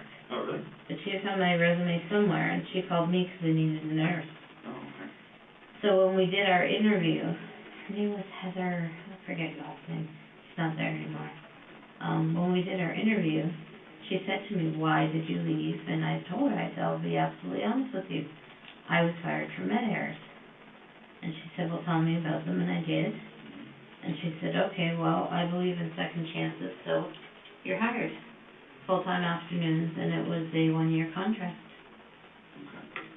And how long were you unemployed for then? A month, Just a month? yeah. Okay. And would you commute back and forth, or did you still live in Woodstock at the time? I still lived in Woodstock and I commuted back and forth, For straight afternoons? yeah. What was that? What were the hours for the straight afternoons? Either 6:30 either 2:30 to 10:30 or 3 to 11. Okay. I'm not sure which it was. So when you got to Meadow Park, what was the difference as far as the workflow of the patients that you were responsible for? Were the No numbers similar? difference. It was 32 extremely patients. similar. The only difference was that the, RPNs would do the, if there were dressings that had to be done at night, they'd do the dressings on the people at night that were my people. Okay. But other than that, yeah. And, your supervisor at that point at Meadow Park, was that the same person that hired you, Heather, or? Yeah, Okay. she was the nursing supervisor. Okay, so she'd be her direct supervisor. Yeah.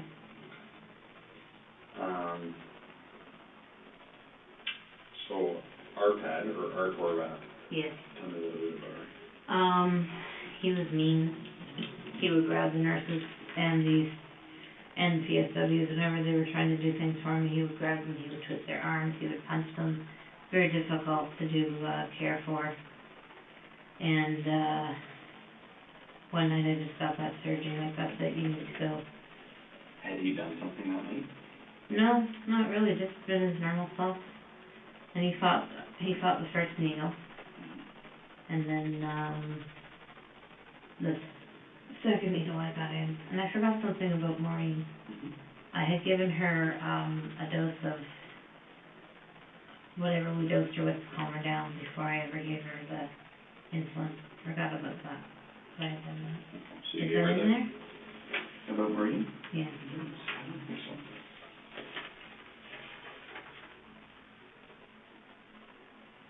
I had given her a sedative dose before I ever gave her the insulin.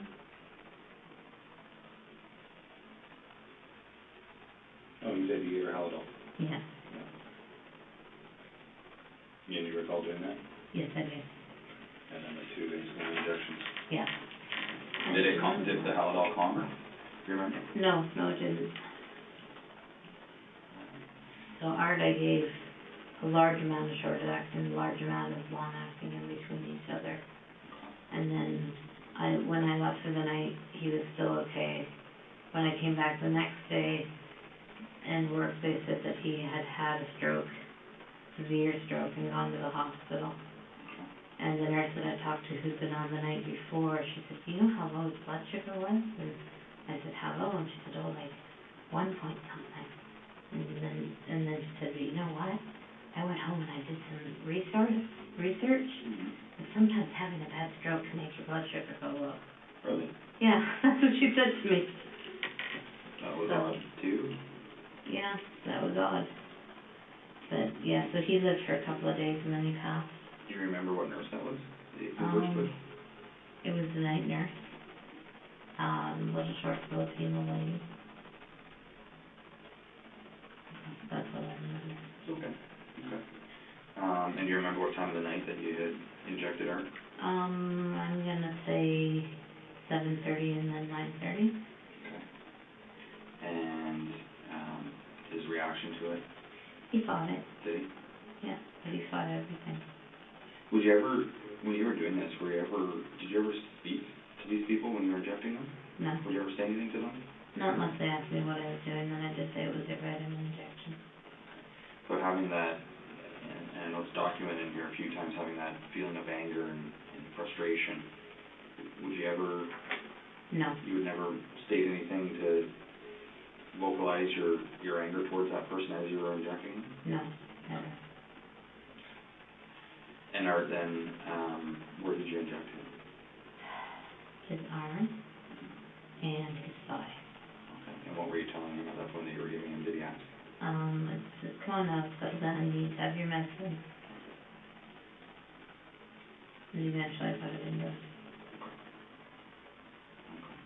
And was there an immediate reaction to him at all? Did he stroke right away? No, he didn't stroke till I left. Okay. And then that's when you came in the next day and had the conversation with that short Yeah. Filipino nurse? Yeah. Okay. All right. Sorry, I don't remember her name. It's okay. The 4 or 5 days later when he passed away, do you remember if that was back at Meadow Park or was it in the hospital? It was in the hospital. Okay, so he never came back. It may have just been 2 or 3 days, it seemed like it was 4 or 5. Mm-hmm. And his family was devastated, absolutely devastated. What was his health like at that point, prior to you Other injecting him? than dementia, he was fairly strong. He was in a wheelchair, but he was a good eater and he was strong and... How old was he? I'm gonna say maybe 78. Okay. And who was his family members? He had a son named Art, who did stand-up comedy. Oh, no way, okay. Yeah, like, I think it was just like open mic night. Right. And then his wife. Okay. That's it? That's all I remember. I know he had other, but that's the only ones I remember. Do you remember if there were other son or daughters or just other family members that you could recall? There were other family members involved, but I don't recall. Okay. Okay.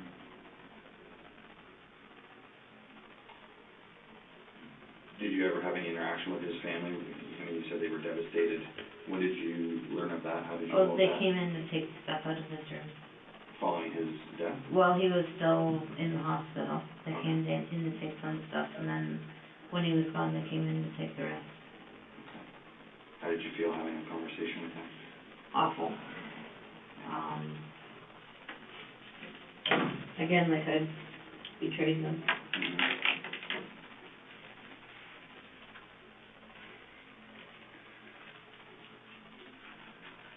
How are you feeling right now?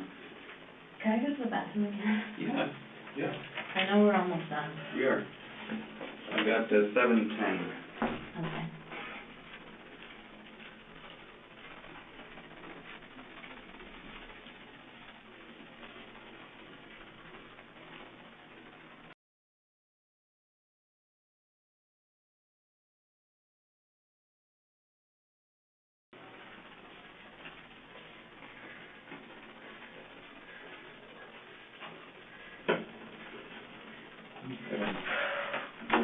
We're getting there. I have 7:14 Okay. to resume.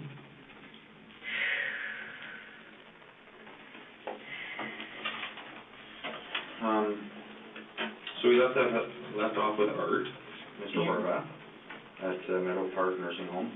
And I don't think we ever covered this off. Meadow Park is in London, right? Yes, I'll be that's talking right. about commuting, right? Okay. All right. Is there anything else you remember about Art at all? Not really. Well, he was a big game hunter. Was he?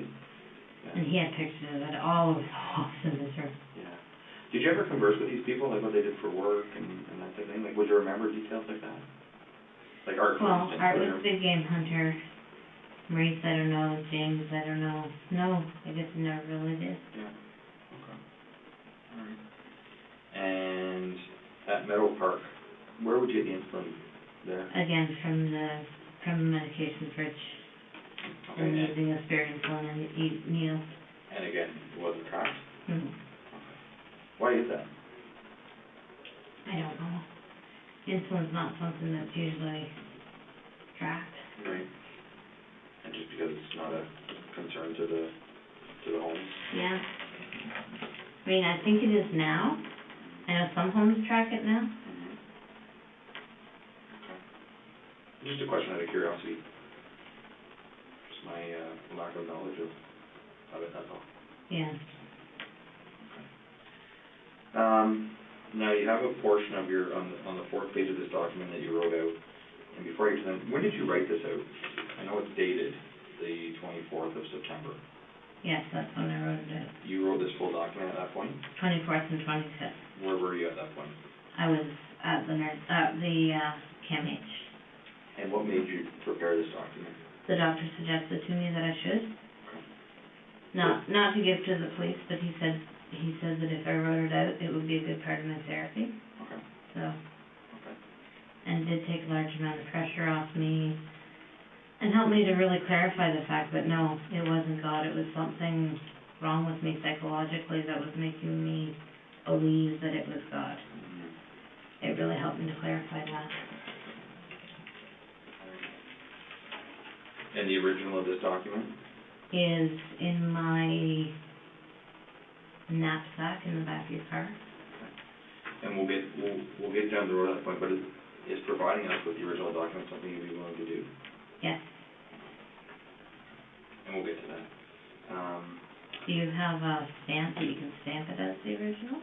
I don't even think we'll need to do that. We'll have you sign a consent form, but we'll get to that. Okay. Only if you're willing, of course. You have a portion on the fourth page here, and it's titled "People Who Didn't Die." Mhm. What can you tell me about? Okay, Clotilde Adriano. Okay. She was the first person I ever gave extra insulin to. Okay. I think I gave her 40, and again, there was that surging, but it wasn't so much that I wanted her to die, it was more let's see what happens.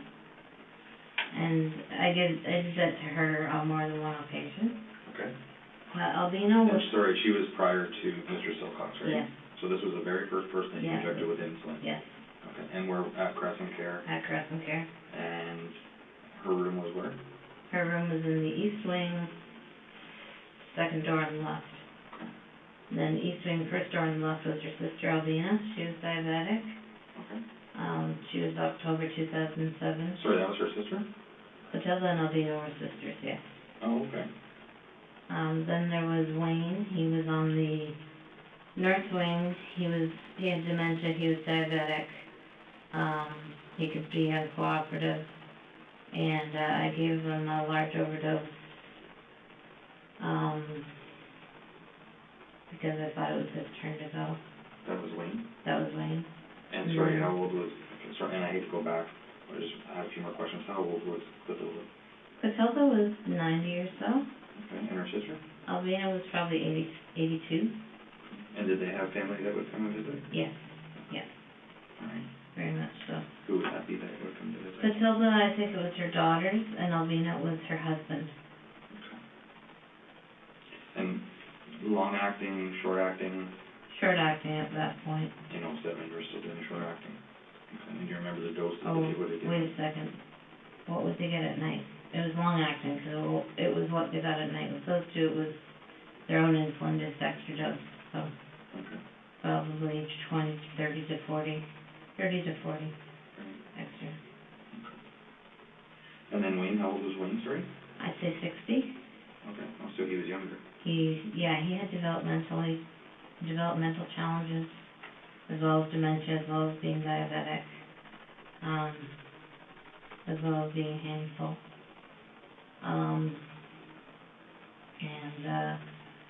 He wanted to die, so again, that one night I just felt that surging, but he didn't die. I think How would you know he wanted to die? He would say it sometimes, that he just wanted to go. Mm-hmm. Where was Wayne in the Crescent Care? He was in room 8, which is the men's ward down at the end. So 8 or 8. The number? 8 north. 8 north. Alright, and would that be roommates in there as well? Yes. Do you know who he was roomed with? No. Alright, and Mike with Huntington's disease? That was 2009. What is that disease? It robs you of your body and you still have your mind. You get progressively more agitated, you get progressively more psychotic, and you're in a wheelchair and you've got all these movements that you can't control. It's a horrible disease. And how old was Mike? He was 54, and again, one night I just felt that surging and I thought, now this must be God because this man is not enjoying his life at all. So I gave him a large amount of insulin. I think I gave him 90 total. Did he ever do anything to harm you? No, never. Did Wayne? No. Albina? No. Clotilda? No. This takes us to a different location in Telford Place in Paris. That's obviously Paris, Ontario, correct? Yeah. Outside of kind of Brantford, Woodstock area? 2016 winter. Okay, and that was Sandra? Yeah, and How old was Sandra? Sandra, I think she was in her 70s. Okay. And Telford Place, what was the breakup of the rooms there? Where was she located? She was down the wing, straight down from the nurse's desk, about 2 doors on the left. Okay. And she had 3 roommates. Okay. And she described her a little bit of personality and her health? Tall, not very well. She didn't walk anymore. She had a good sense of humor. She often said she didn't want to be there. And so one night I gave her an insulin overdose. But she survived because the nurse that came on next went to check on her to do something else and noticed that she was sweaty and took her blood sugar and saved her life. Okay. And how did these other people survive? It just didn't. Clotilda and Albina, they found them to have low blood sugar, and they gave them stuff to raise it. And Wayne and Mike, they just survived. It was never found out. Was there anything to do with the gender, male or female, that this influenced the effect of it, or was it just, again, just dependent on the makeup of their body and their health? And yeah, not that I know of if it had anything to do with gender. The nurse who saved Sandra. Yeah. Was there anything that ever came back on you? No. Any retribution, consequences? No, she never figured it out that I know of. She even asked me about it and asked if I thought she'd done the right thing. Who was that? Do you remember her name? Diane, I don't remember her last name. And what were you working at that point? What shifts were you working at Telford Place? Whatever I got called in for. I was actually working for a nursing agency at that time called Lifeguard Agency, and I was sent to Telford as a lifeguard. I see. So you were never employed by Telford Place? No, I was employed by Lifeguard, and I would go to Telford and to other places as well. Okay. And that's when you got involved with St. Elizabeth as well, right? When you were with Lifeguard? Yeah. Just, I was only with St. Elizabeth like a month and a half before I quit. 2016 of August, which is not too long ago, you're employed with St. Elizabeth, it says here. Yeah, I was frustrated with my job. I had a huge workload, having to learn a lot of new things, just a lot of frustration. The weekend that this happened, I had all of the people that I had to look after. Most of them were in Ingersoll. I didn't know any of them. And on the Saturday I went in and I was doing my care. And this is really the only one that was pre-planned, because on the Saturday I went in and I was doing care on Beverly. I noticed that she had a PICC line, which is a line that takes medication straight to your heart, and that she was a diabetic. And so the next day when I went in, I was really frustrated, and I could just really feel the surging and the laughing, and I gave her a huge amount. I gave her, I think it was 180, three doses of 60 through the PICC line. Did she question that at all? No, because I used one to rinse the PICC line, one to put into her antibiotics, and one to rinse the PICC line again. And she survived. she was fine the next day. Did you go see her next day? No, but I was able to check it on my computer, because she was seen every day by a nurse. Okay, So I could go into the tablet from work and see how she was.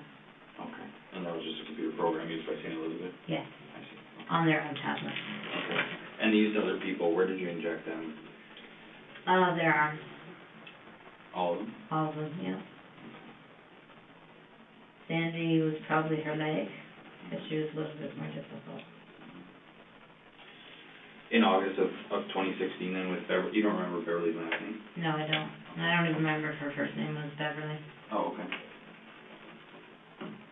I could probably, How come you have the name Beverly but you're not sure what her name is? because I'm not sure if it was Bev or B or, I gotcha, okay. Okay, and that was the only one that you had given through the PICC line? yes. Did you know what the result would be compared to a direct injection into an arm or a leg or a thigh? I'd compared never to a done PICC it line? before, I'd never looked at it, I had no idea. Okay. She went to sleep fairly quickly and I left, but when I checked, the next day to see how she was through the next nurse, Mhm. there was no change. How old was she? She was 63, 64. And what was her diagnosis as far as her health? She was diabetic and she had large ulcers on her leg. And she also had a, severe infection.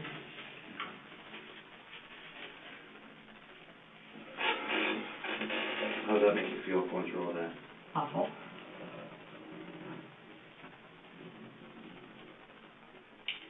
Do you feel like there's a burden lifted off your shoulders?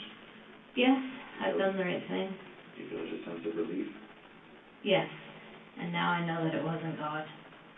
And I'm ashamed of myself that happened, but I also think that it was mental health. You know, I think it was, I was in my right mind. Or I would have been able to tell. I mean, I was raised to believe in God. I was raised from a baby to go to Sunday school, so how could I get such a strong feeling that this is what God wanted, unless it was something wrong in my head? And I know we've talked about what you would say to the families and so on and so forth, but, again, I feel terrible for the people that are gonna find out in the days and weeks to come about what actually happened to their loved ones, right? I do.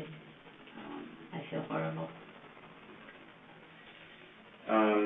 If there was ever anything I could do so that nobody did this again, I'd do it.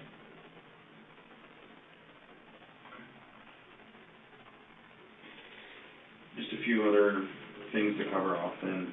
Okay. The things that some of these people would do to you, the hitting, the pinching, the grabbing of your breasts, would you ever report that? Yeah, oh yeah, it was always reported in charges on. And that's just documented on their charts? Yes. Okay. And was there any, there's obviously never, not obviously, but was there ever any charges or criminal matters that came of any of this at all? No. That's part of working in the nursing home, that's just what they do. Might even be your fault, dear. Yeah, who said that? Mrs. Conbeck. Yeah. Do you think that might have played a role in your actions? No.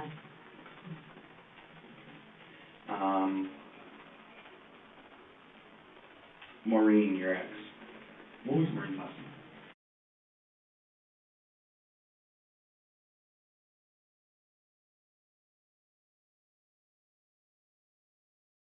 When was the last time you talked to her? I think about, 4 years ago when she wanted money to move back. Oh, We were only together for a year. okay. So she came here from, Yeah, and brought her 2 kids. okay. The teenage kid.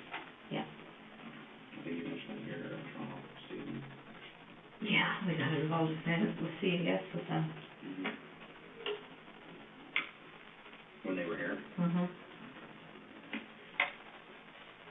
Have you, this document that you prepared, Beth, and I know that you had stated the reason why, I guess we call it the breaking point of why you stopped, Yeah. was the possibility that you were gonna have to be dealing with kids, Yes, that's right. right? Yes. Is there anyone else within your career path that isn't listed on these 4 documents, or these 4 pieces of paper, that you'd be responsible for their deaths? No, absolutely not. And if we were to tell you that we've come across some fairly significant or suspicious deaths at other nursing homes, Where it's in, right, what would you say to that? I'd say it wasn't me. So there's no one else involved No, that fell victim to your actions? no.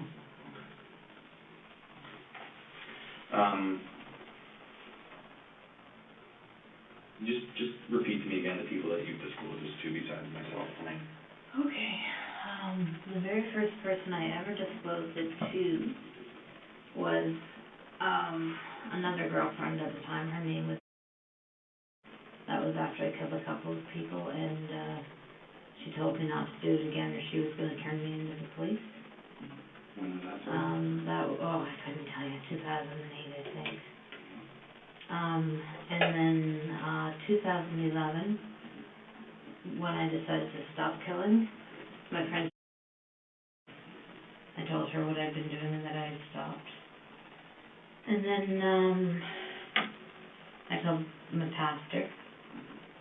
And then after that, I told in 2014, after Art passed away, I went on a holiday, and that's when I really decided that this had to stop. And so I told a friend who lives in BC.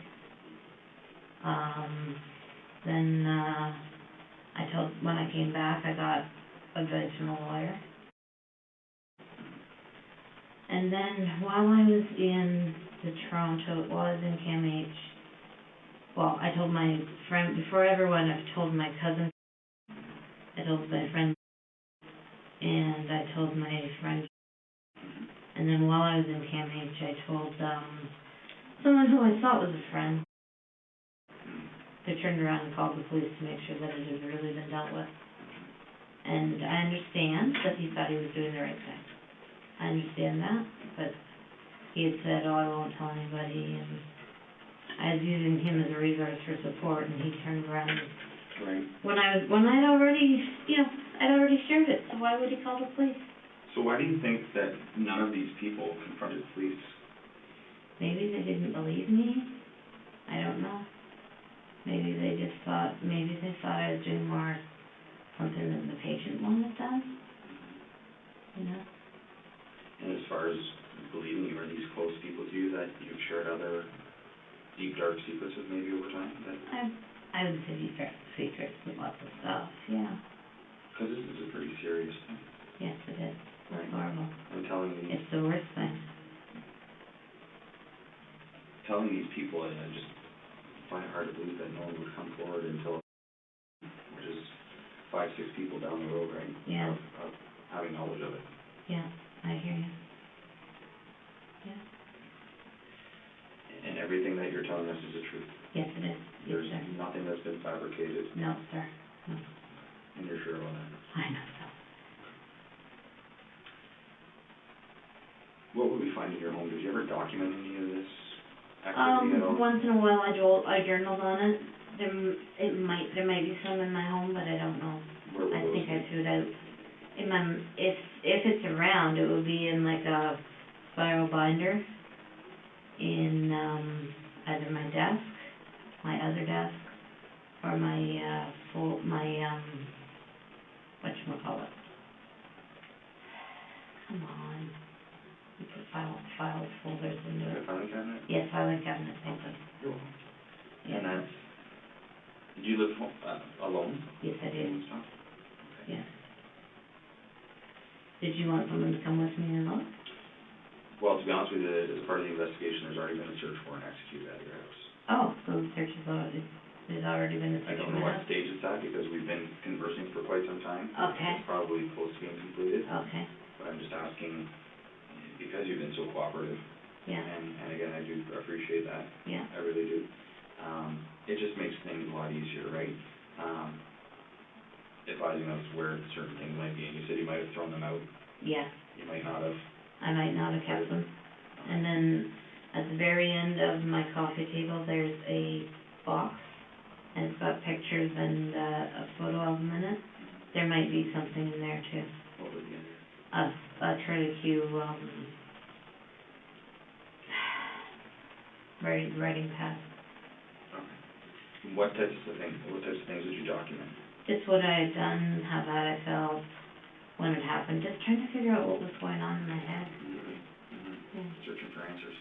Yeah.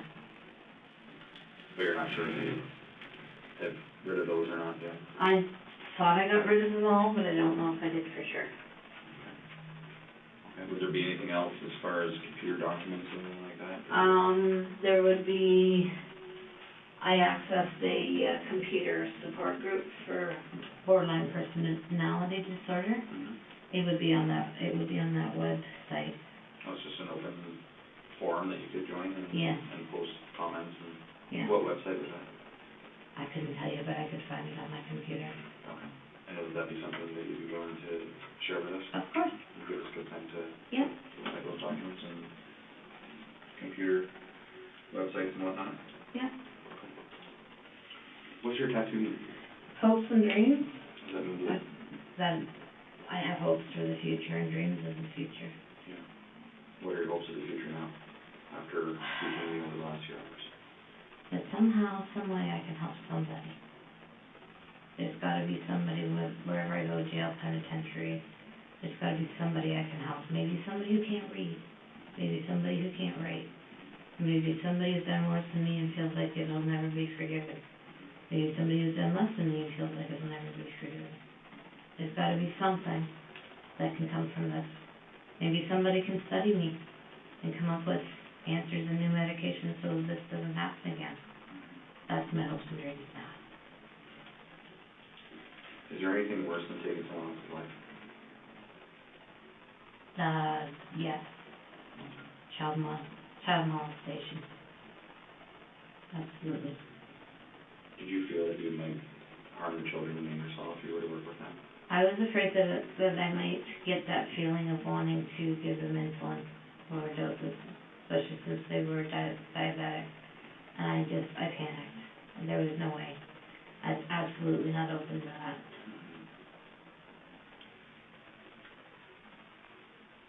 Is there anything else that you can think of right now? No, No? I think I did pretty good. I think you did. So what happens now?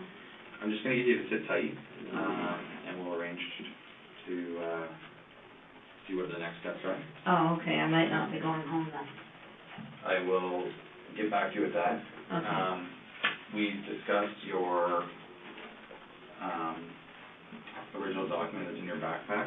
Yeah. If I were to prepare a form, which is a consent to search or a consent form, to provide us with those documents, would that be something that you'd be willing to sign? Yeah, sure. Okay. There's some stuff in there too that I did with the nurse. In your backpack? Yeah. Okay. What kind of things are those? Like, it's called a chain link thing, so you start at what you did and you go backwards to how you're feeling, what you could have done different and all that. Okay. Do you feel that your time at KMH helped you? Yes, very much so. You received the care that you thought you needed? Yeah, and an increase in medication, which I feel I needed. Yeah. All right. Sit tight for a few moments. Okay. And I'll be back to you shortly, okay? Again, on my phone, I got 7:39 Okay. p.m. And let me get back to you with some answers and Okay. where we're going from here, okay? I'd like to go home. Okay. We'll sit tight and we'll see what's Even going if to I happen. have to wear an ankle bracelet, I'd like to go home. Okay. All right. Thank you, Beth. Thank you. Appreciate it. Thank you. Thank you. Can someone cut these off with me now? Yeah, we'll get something to get those off for you. Okay, thank you. Yep, I'll be right back. Thanks.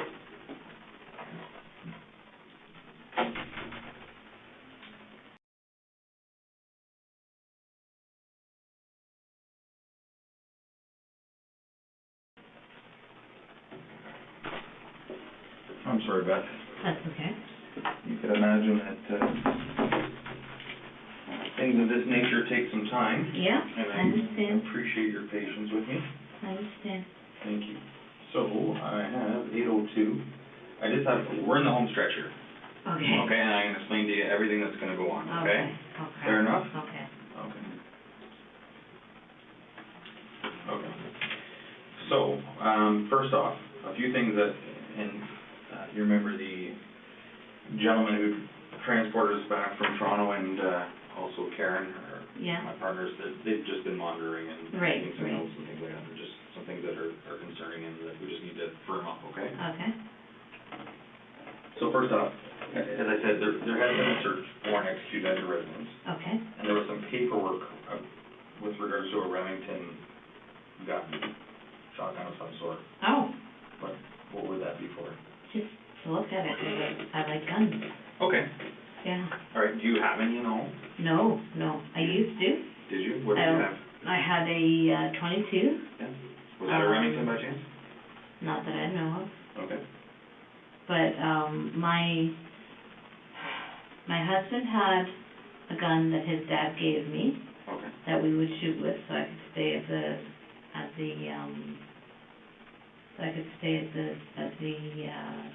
gun club and shoot. Mm-hmm.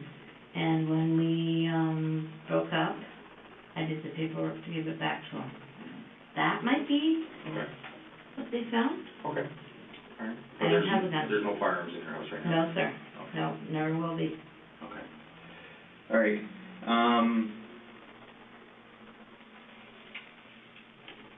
The username, like what would your username be on that blog that you would write on, that support group?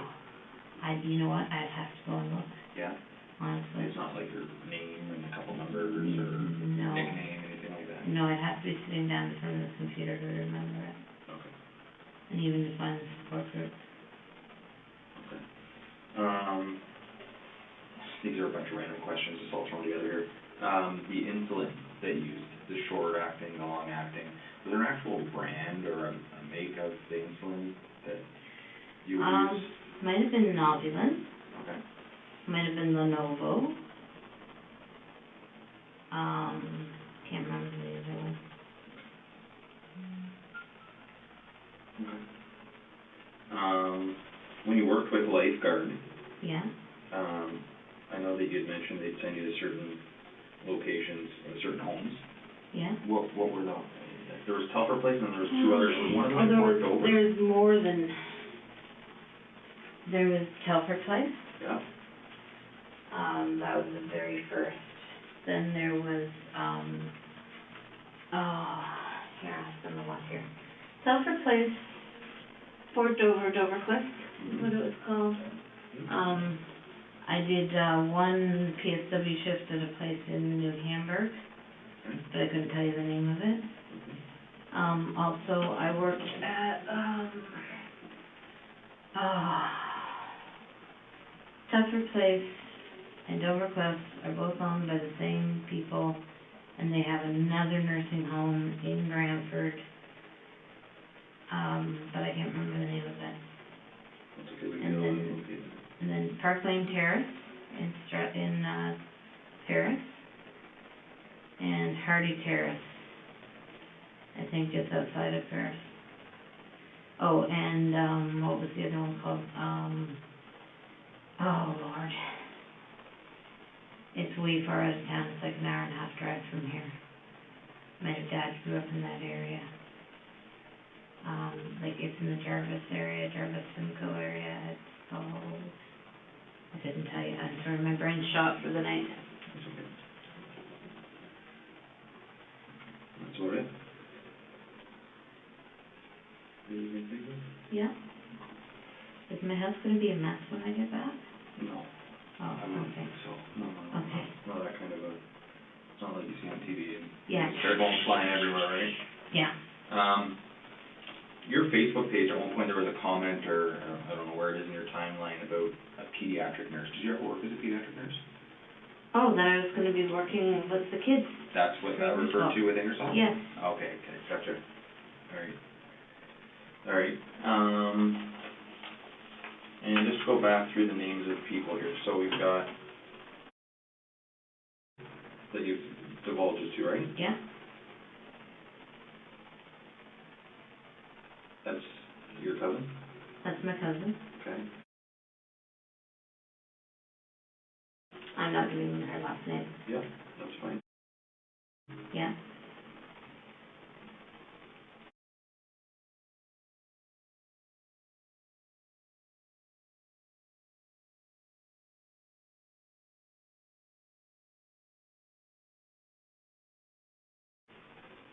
Don't? The lawyer, whose name I cannot remember. That's okay. Is it a female? Yeah.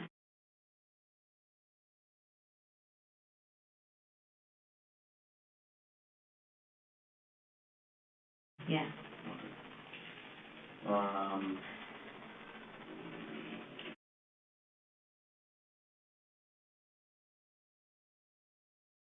Right.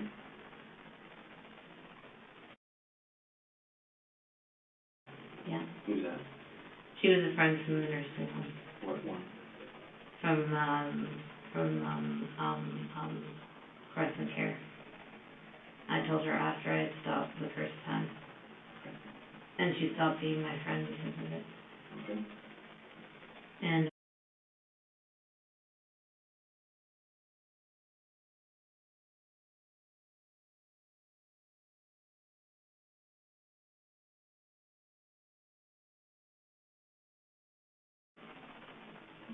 Where does she work? she doesn't. She's on ODST. Did she work at a nursing home with you? No, never. Just her friend? Yeah. Do you know where she lives in town? She lives in Toronto.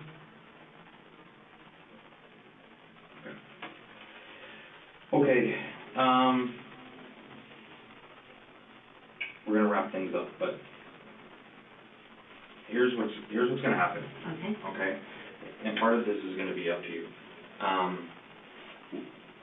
What are your plans going forward from here? Going forward from here, I want to go home. Okay, I want to have a good night's sleep.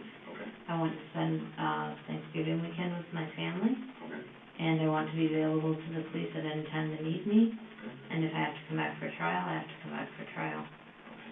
I have no plans of leaving. I can surrender my car if you want me to. Are your parents, are you close with your parents? Like, what type of Very relationship close. do you have with them? Very, very close. I have to tell them tonight what's happened. With mom and dad? Yes, they know that I've been in the hospital, but I just told them it was for treatment. But yeah, my plan tonight is to go and talk to them one-on-one, like face-to-face, and tell them. What do you think the reaction's gonna be? They're gonna be devastated. What do you I'm think? gonna plan on staying the night there, so they have access to me. Okay. What type of support do you think you're gonna get from them? Eventually, all the support I need. I also plan to go to my AA groups. I had planned on doing 90 meetings in 90 days. And just keep up with, like I plan to, see, one of the things that happens with me is I isolate and then I start to not do well. So I plan to, do the Thanksgiving thing, keep up with my friends, clean my apartment, tell my parents. Those are my plans. I have no plans to leave town. I've done this and I'm ready to face it, but I would love to go home for a night. I think that's gonna happen. Bless you. Okay, I think that's gonna happen. As I said at the very, very beginning of this, whatever time we started hours ago, you're not under arrest right now. Okay. Okay, but as you can imagine, okay.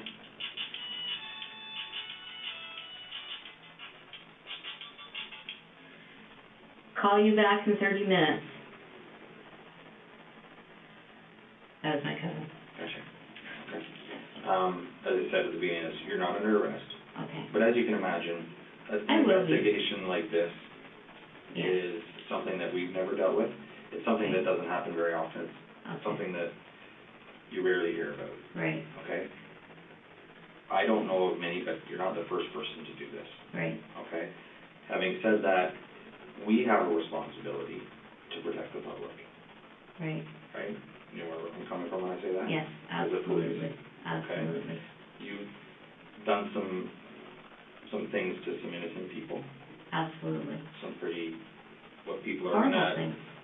people are gonna have opinions of you and people are Monster. gonna, right, exactly. having said that, there's something in the Criminal Code of Canada, and this is usually results in someone being charged with a criminal offense and being placed on such a thing called an 810 peace bond. Okay. Okay? And basically what an 810 peace bond is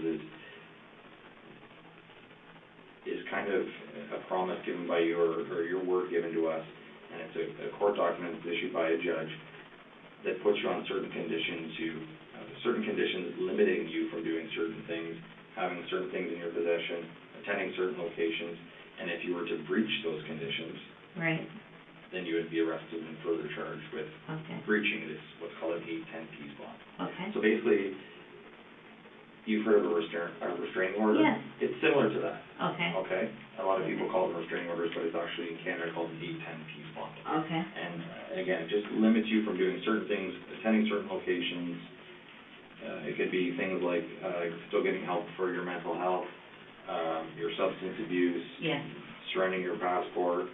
I have no passport. Not practicing as an RN. Yeah. Not attending nursing homes, things like that. Yeah, okay. If that were an option, which, like I said, usually that occurs with people that are charged people or convicted of certain offenses. Right. That's part of their punishment sometimes. Okay. Would you be willing to enter into an 810 peace bond prior to being criminally charged? Absolutely. Okay. And do you understand what I mean by the 810 peace bond? Yes, okay. yes. It means I have to do it, or I come back and I'm in jail until everything else happens. Okay. I don't know what would happen if you were to breach it as far as jail and the consequences. Yeah. The only thing that I want to make sure that it's clear to you and that make sure that I'm getting my point across is that it's basically a document that you're going to swear, sign, and agree not to do certain things, not to have certain things in your possession. And right. I'm not saying that's going to happen right now. Okay. Because it has to go in front of a judge. Oh, okay. Okay, so it's just an option that we're looking at because, as I said, we have the responsibility to protect the public. Yes, Okay, absolutely. that's why I want to know what your plans are. Yes. I want to know that you're going to go home and be supported by your family. Yes. I want to know that you're Cell going to phone will be charged at all times, always on my body if you need me. I will be here, if you need me to come here, I'll be here. If you need me to wait for you to come and get me, I'll do it. I'm totally committed. All right. I think we have do we have your cell phone number? 519 Yeah. 532 6471. Okay. Home phone number is 519 290 0724. Okay. Parents' phone number. Don't worry about that. I'll get that when I'll get your parents when we go. Okay. Okay. You understand what we just talked about? Oh, yes, absolutely. Because it's a very unique situation, right? Yes. Where I'm so thankful. you confess to certain things. Yes. And we have quite a bit of legwork, as you can imagine, Yes. to piece this investigation together and see where we go from here. Okay. There's a lot of people that will consult in it and determine the final answer of what your fate is. Okay. Okay? All right. But I know that you're aware of the extent of what you've done. Yes. I know that you've verbalized and spoke about how you feel, and that obviously you can't take it back, but... You know. I'm relieved that I've confessed it. I feel sorry for the people that are now going to find out. Sorry doesn't say it. Yeah. They should do that as a word bigger than sorry. Yeah. Like Diana sorry or something. Yeah, something along those lines. Yeah. I really have to pee. I'm sorry. No problem. I've got 8:16, and I think that'll probably conclude things, but I'm glad you use the washroom and go from there.